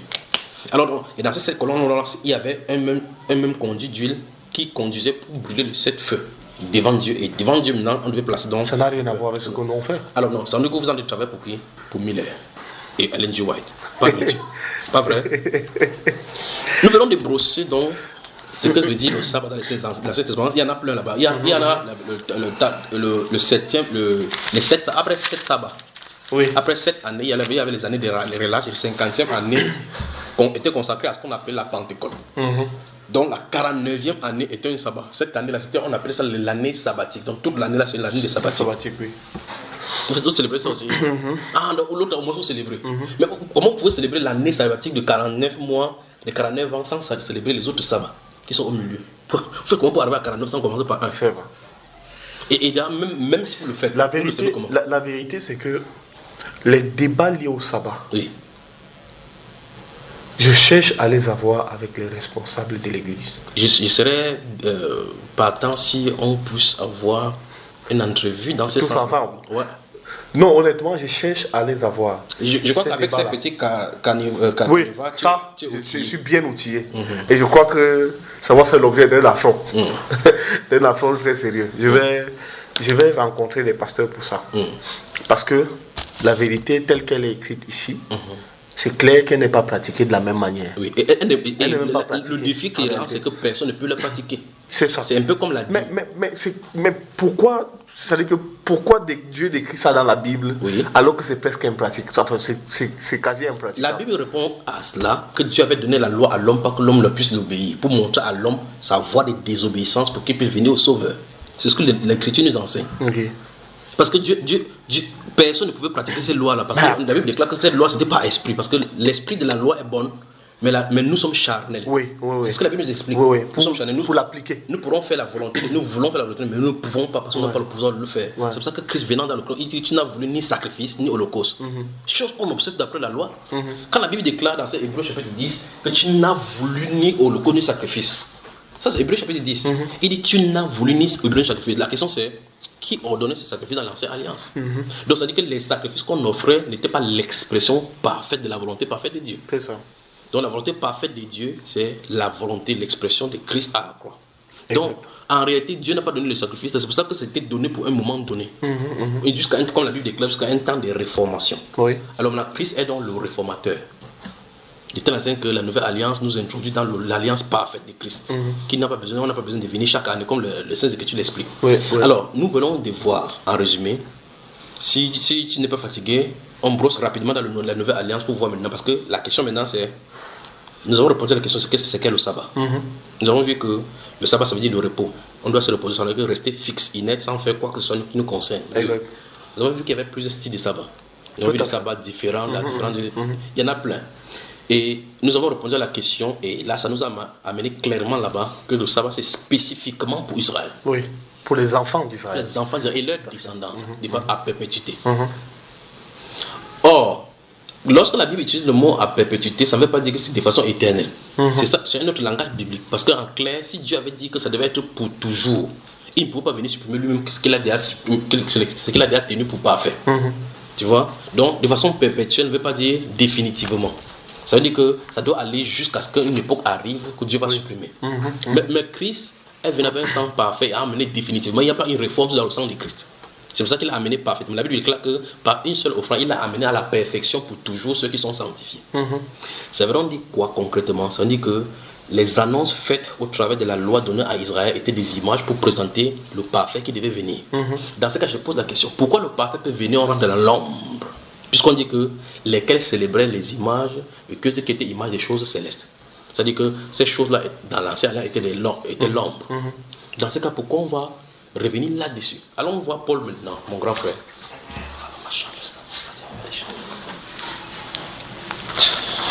On peut y aller? Oui. Attends, on va retrouver Paul. Allons voir Paul maintenant dans le livre de Galates. Galates. Tout à l'heure, on pourra aller dans les Saintes Écritures.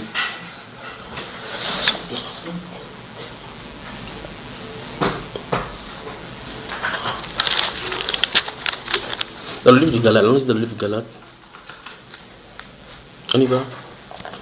C'est pendant que je suis en train de parler avec les c'est pas évident. Galates, c'est la nouvelle alliance là. Donc, il faut ouvrir. Luc.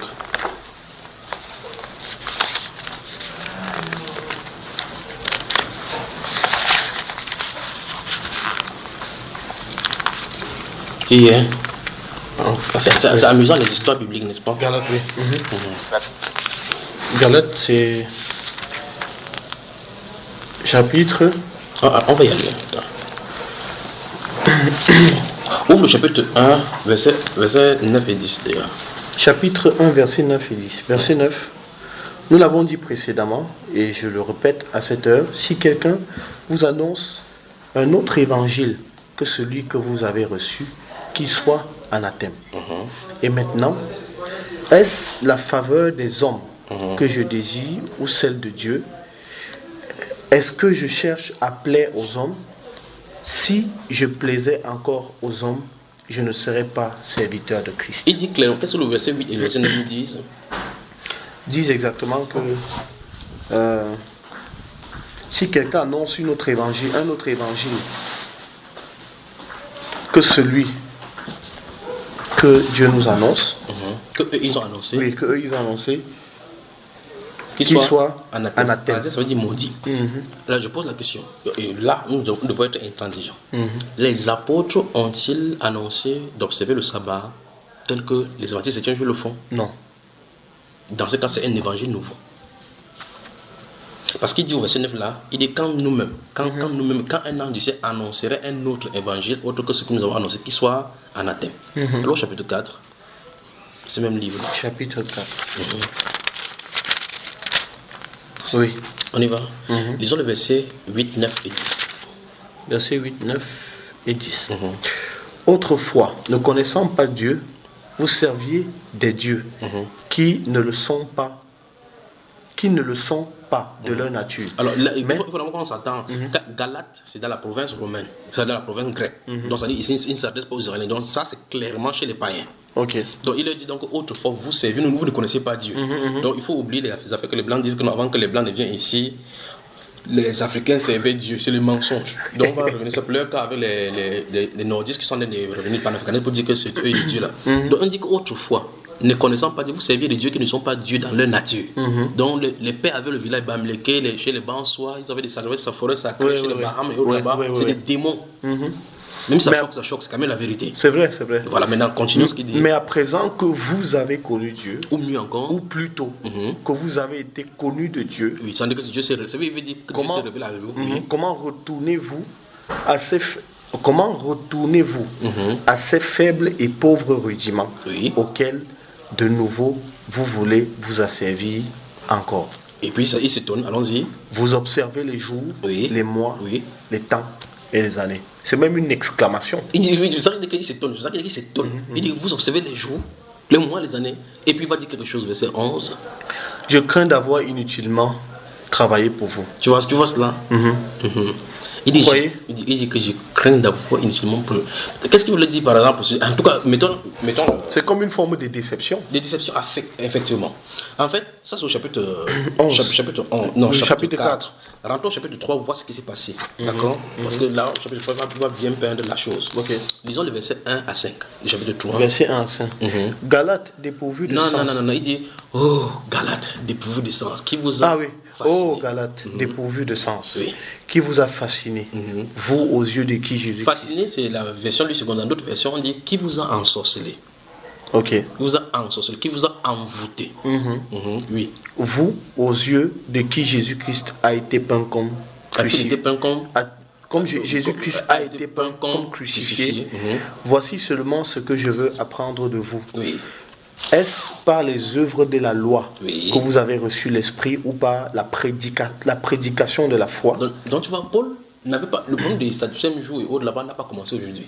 L'esprit là a commencé même du temps de Paul l'apôtre. Il dit mais il a été étonné, il dit mais parce qu'il est venu prêcher en Galatie, les gens ont reçu le Saint-Esprit parce qu'ils croyaient, ils ont prêché que quelqu'un il est mort pour vous. Si vous croyez, vous avez la repentance de vos péchés.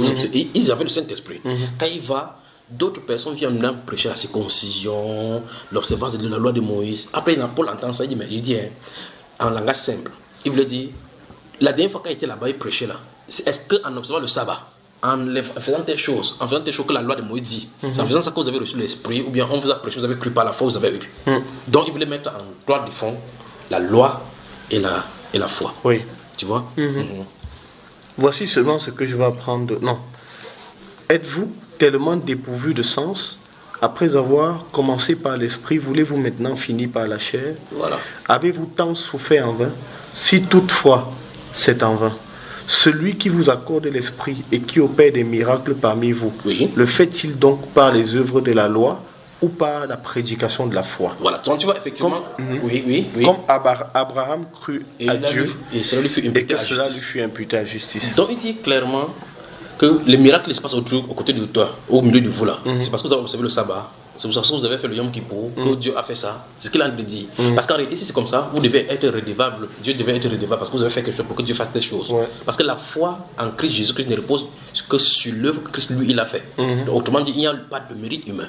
Ok. Or, maintenant, les œuvres de la loi disent quoi clairement? Ça veut dire que j'ai fait tout pour observer la loi comme Dieu a dit. Les règles et les règles. Ça ne marchera pas comme ça. Parce qu'on ne sera pas justifié par les œuvres de la loi. Tu vois cela? Mais par la foi en Christ Jésus. Exact. Tu vois?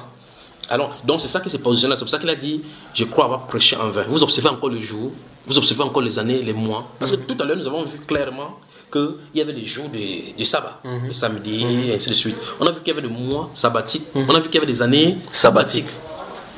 Tu vois? Alors, dans Colossiens, le livre qui est toujours à côté.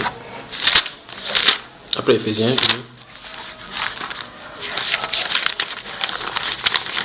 Quand on va lire là-bas, je crois que ça sera sans équivoque. Et puis on va rentrer dans l'acte des apôtres. On va voir maintenant quelque chose. Colossiens. Colossiens, non. Colossiens, c'est juste dans le chapitre 2. Chapitre 2. De Colossiens. Oui. Lisons à partir du verset 13, c'est intéressant. À partir du verset 13. Jusqu'au verset 18. Hein. Vous qui étiez morts par vos offenses et par l'incirconcision de votre chair, il vous a rendu à la vie avec lui. Et nous faisons en nous faisant grâce pour toutes nos offenses. Pour toutes nos offenses. Donc il a fait grâce. On dit que tu n'es pas là Yom Kippour pour qu'il te pardonne. Tu n'as pas offert un mouton. Non. Oui. Il a effacé l'acte dont les ordonnances nous condamnaient et qui subsistait contre nous. Il a détruit en le clouant à la croix.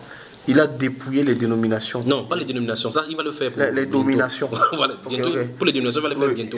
Il a dépouillé les dominations et les autorités. On parle des démons ici. Oui. D'accord, ouais.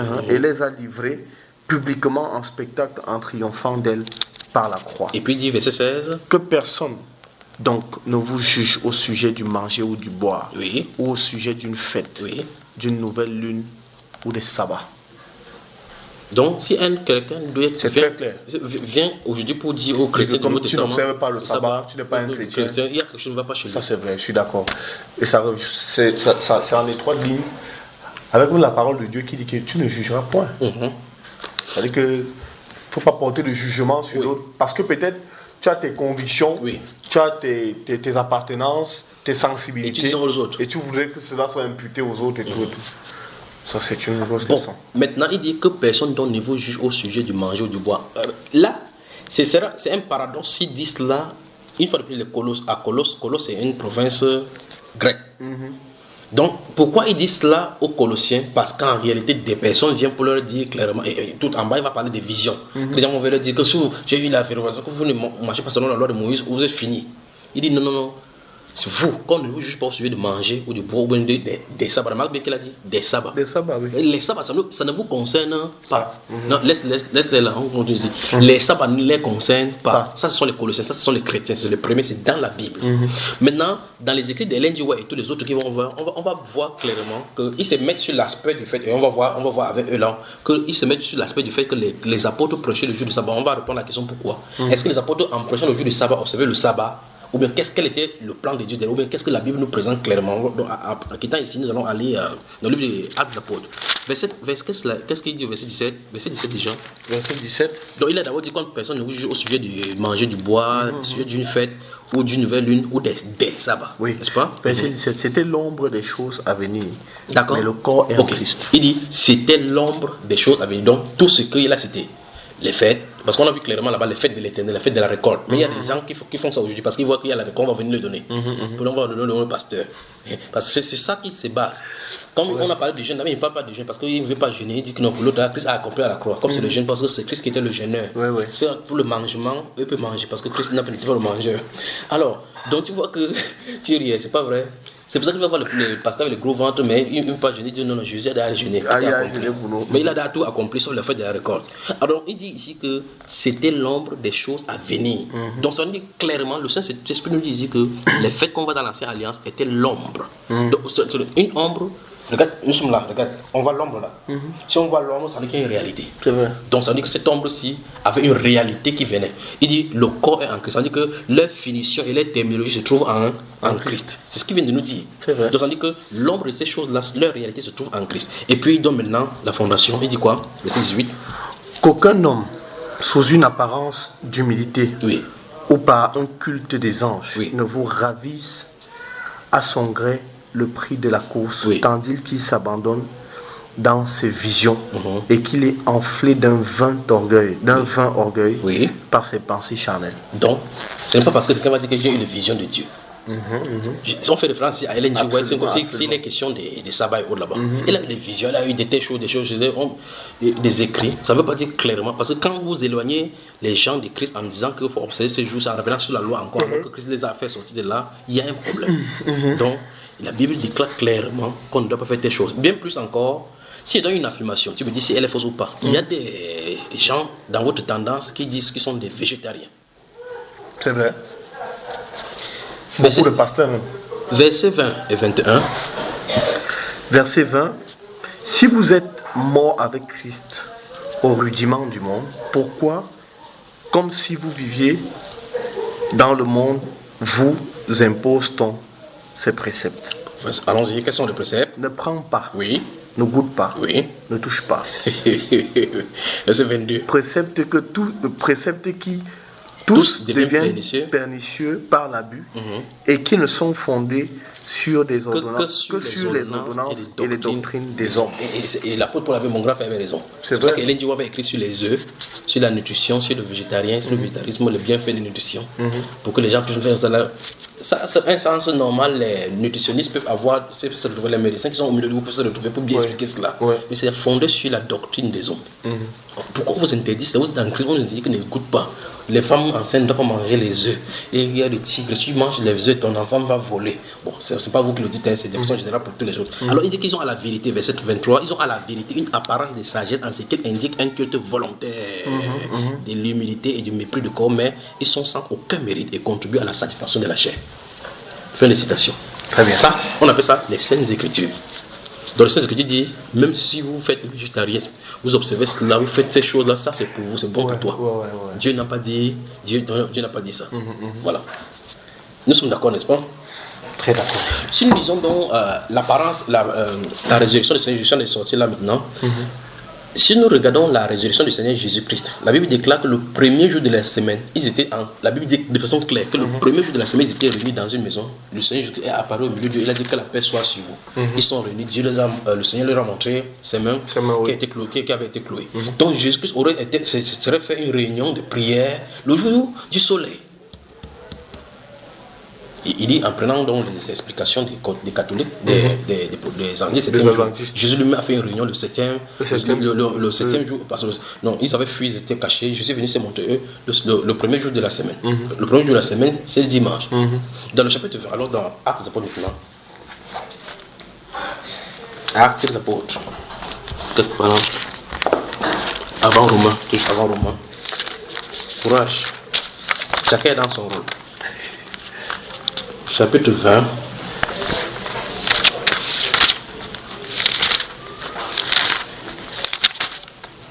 Oui. On y va. Chapitre 20. Les Actes des Apôtres. Au premier verset. Non, on va voir. Allons-y. Verset 7 seulement d'abord. Ou 7 et 8 d'abord. Versets 7 et 8. Le premier jour de la semaine, nous étions réunis pour rompre le pain. Stop. Nous sommes dans la nouvelle alliance, non? On dit quel jour? Le premier jour de la semaine. Ils étaient réunis. Nous étions réunis pour rompre le pain. Oui. Paul, qui devait partir le lendemain, Donc, Paul devait partir lundi. s'entretenait avec les disciples.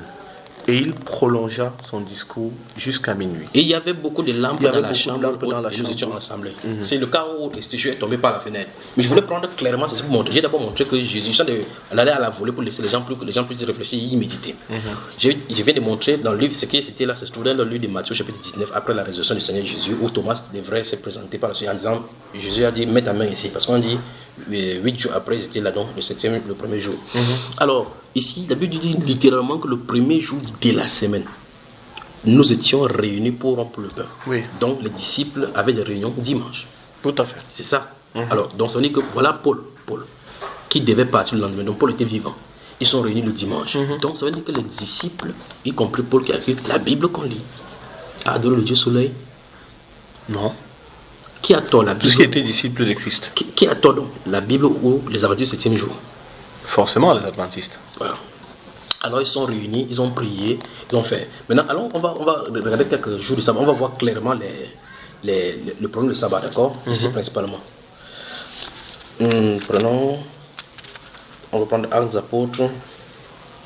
Et le même problème du sabbat va se poser tout au long des Actes des Apôtres. Ouvrons le chapitre 1 déjà. J'ai parlé de ça dès le départ, chapitre 1 rapidement. Chapitre 1 de Actes des Apôtres. Nous avons parlé de la distance des sabbats aussi. Oui. Donc ça c'est au chapitre 1 verset 12. Je veux que tu lis ça rapidement et on y va.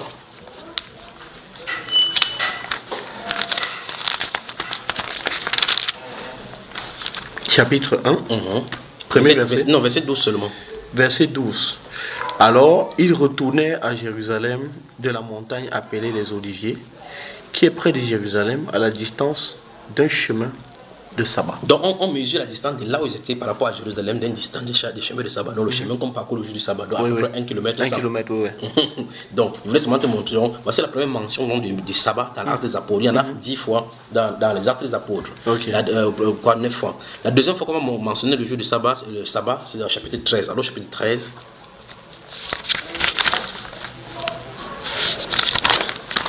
Chapitre 13, je veux qu'on lise tous les endroits où on parle de sabbat dans l'Acte des Apôtres. Chapitre 13, oui. Oui. Lisons à partir du verset 13 et 14. Versets 13 et 14. Paul et ses compagnons s'étant embarqués à Paphos, se rendit à Perge de Pamphylie. Jean se sépara d'eux et retourna à Jérusalem. De Perge, ils poursuivirent leur route et arrivèrent à Antioche de Pisidie. Étant entrés dans la synagogue le jour du sabbat, ils s'assirent. Continuons. Après la lecture de la loi et des prophètes, les chefs de la synagogue leur envoyaient, dit: Hommes, frères, si vous avez quelques exhortations adressées au peuple, parlez. Paul se leva et ayant fait signe de la main, il dit: Hommes israéliens, hommes israélites, Oui. et vous qui craignez Dieu, écoutez. Le Dieu de ce peuple d'Israël a choisi nos pères. Il mit ce peuple en honneur pendant son séjour au pays d'Égypte, Oui. et il en fit sortir par son bras puissant. Il les nourrit près de 40 ans. Stop. Alors, Dans ça, le c'est désert. la prédication de l'apôtre Paul. Je voulais te laisser petit le contexte de convoi. Nous avons vu dans l'Ancienne Alliance que le sabbat devait être pratiqué partout où il demeurait. Et on a vu clairement que la communauté juive, quel qu'en soit l'endroit où il se trouve, ici il se trouvait en Perge, en Pisidie, ils avaient une communauté. À Thessalonique, ils avaient une communauté. À Rome, ils avaient une communauté. Donc partout. Et la loi vient des juifs. La loi biblique vient des juifs. C'est vrai. Et le salut vient des juifs. Quand Paul vient donc partout où il va pour séjourner, la Bible les envoie d'abord au peuple d'Israël. La lumière doit d'abord venir au peuple d'Israël, ils le rejettent avant qu'ils vont maintenant vers l'autre côté. Maintenant, la Bible déclare qu'il entre le jour du sabbat et il vient donc s'asseoir. Paul n'allait pas au sabbat pour aller observer le sabbat. C'est parce qu'il sait que la communauté juive, si ce n'est pas le jour du sabbat, chacun serait dans ses activités. C'est vrai. Et celui-ci dans son champ. Les seuls moments de leur rencontre, c'est le moment du sabbat. Donc quand il va quelque part, il sait qu'il y a une communauté juive ici, il va à la synagogue. Quand il va dans la synagogue, comme ils sont réunis là-bas, il leur apporte la bonne nouvelle. Donc Paul ne va pas le jour du sabbat pour observer le sabbat. On est d'accord. Oui. Et c'est ce principe qu'on va voir. Au verset 27, on va dire là maintenant qu'après les habitants de Jérusalem là-bas, quand on finit ce discours-là, on va Car dire. les habitants de Jérusalem et leurs chefs ont méconnu Jésus en le condamnant. Ils ont accompli les paroles des prophètes Qui lisent. qui se lisent chaque sabbat. Donc chaque sabbat, quand chaque fois qu'ils font les réunions du sabbat, ils lisent le jour du sabbat. Tu vois cela? Donc, Paul dit ça un jour du sabbat en disant qu'il allait l'informer. Tu vois que le jour du sabbat, il est venu vers les gens pour lui apporter la bonne nouvelle de Jésus. Ouais. Donc il ne venait pas lire, il ne venait pas observer leur loi. Alors au verset 42, lorsqu'il sortit, Attends, au verset 42. 42 du chapitre 13, tu peux. Ok. Verset 42. Lorsqu'ils sortirent, on les pria de parler le sabbat suivant sur les mêmes choses. Voilà. Donc on a dit que le sabbat suivant, parce que c'est un lieu de rendez-vous, Oui, c'est oui. un jour de rendez-vous. Tout à fait. Et effectivement, le verset 44 dit quoi?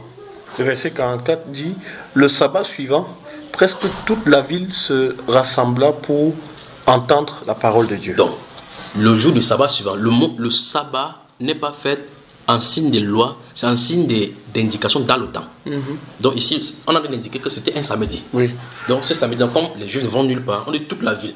Parce que ce qu'elle a sémé le samedi passé, ça a amené des interrogations dans les maisons. Exact. Les gens ont dit que samedi, moi, il serait là. au rendez-vous. On a dit, les gens qui viennent ces jours-là, la vie s'est réunie là-bas pas pour observer le sabbat, mais parce que tu peux observer le sabbat, c'est le jour du samedi. Ça c'est vrai.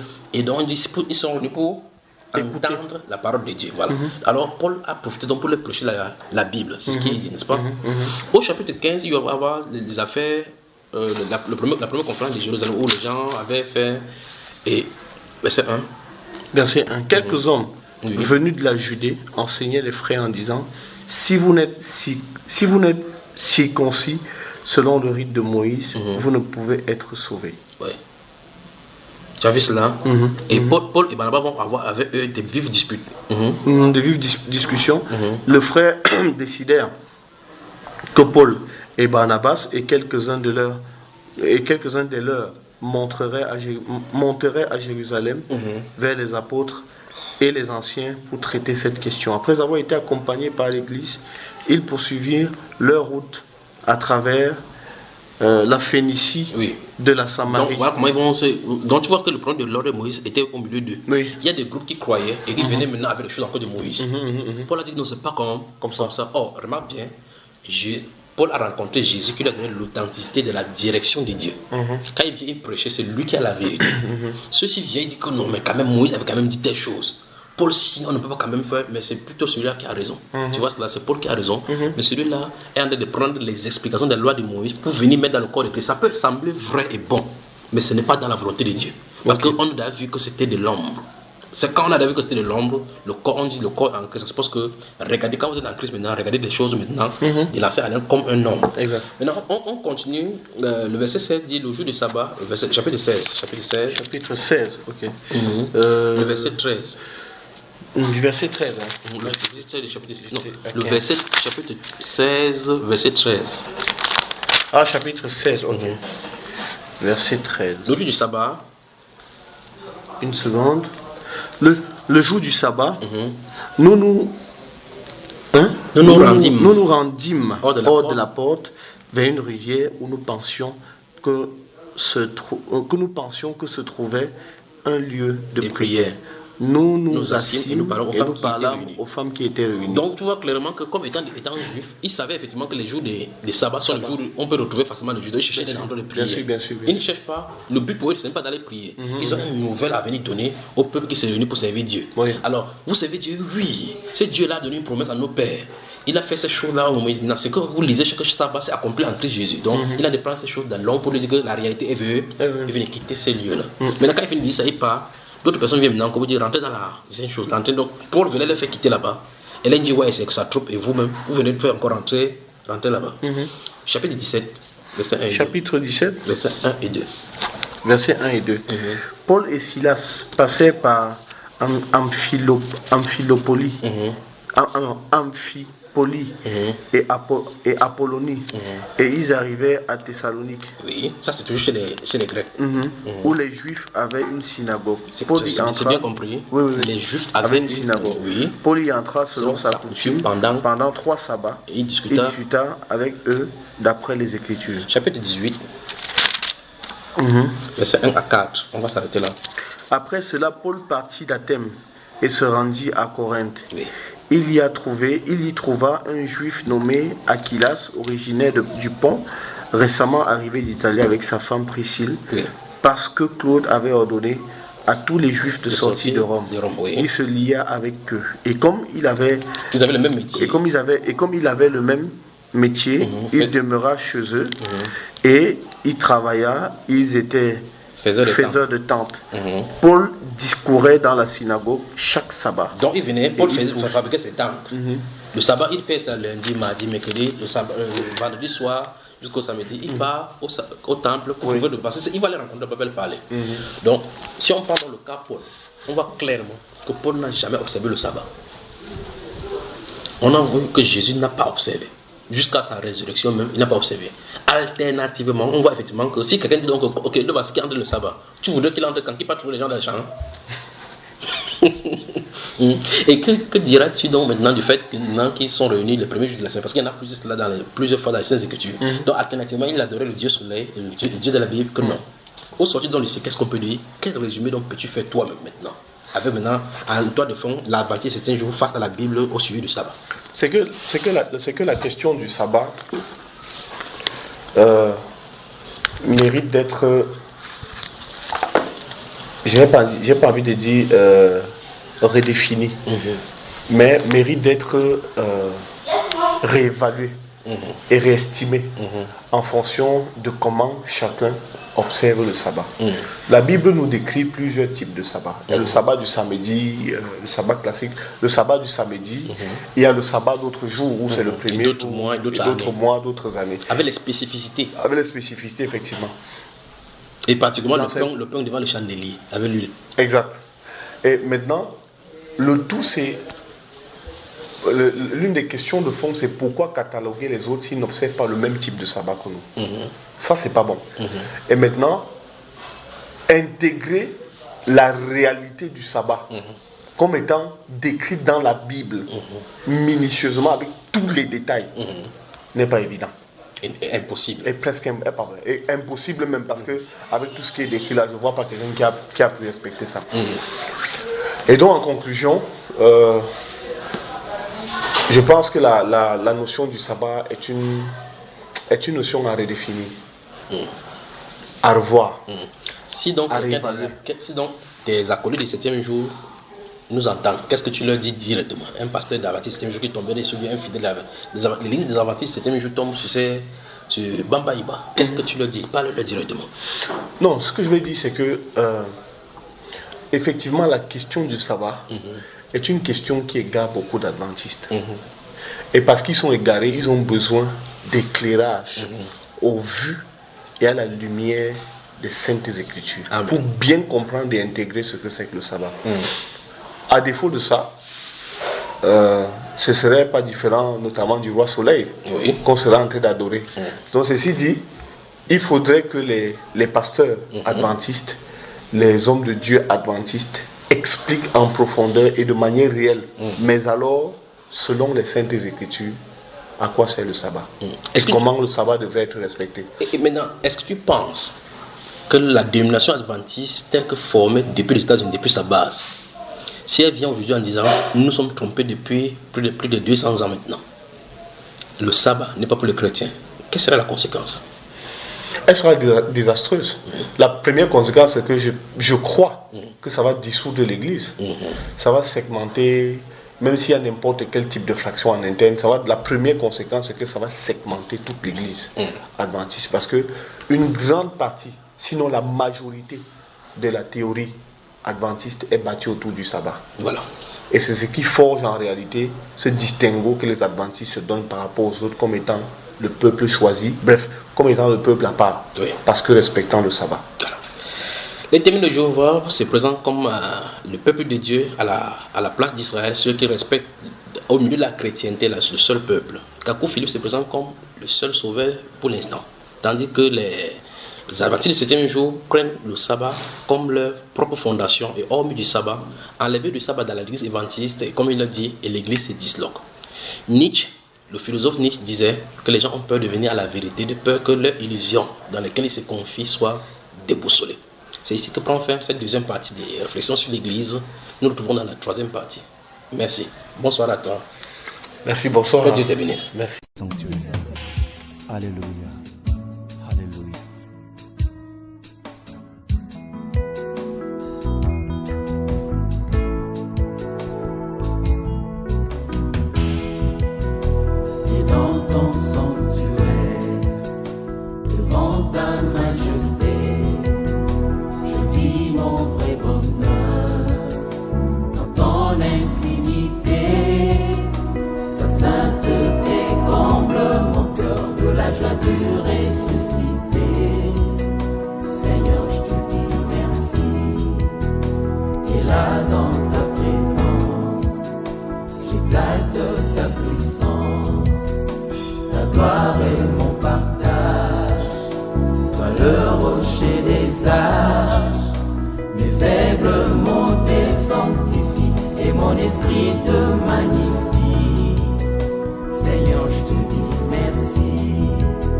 mon Seigneur, dans le conseil de ta grandeur.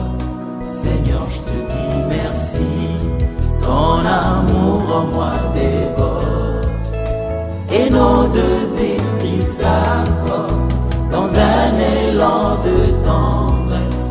Je me réjouis sans cesse, je viens savourer l'amour que mon cœur contient pour toujours et partout. Seigneur, je te dis merci, ton amour en moi déborde, et nos deux esprits s'accordent dans un élan de tendresse. Je me réjouis sans cesse, je viens savourer l'amour que mon cœur contient pour toujours et partout. Seigneur, je te dis merci, et dans ton sanctuaire, devant ta majesté, je vis mon vrai bonheur dans ton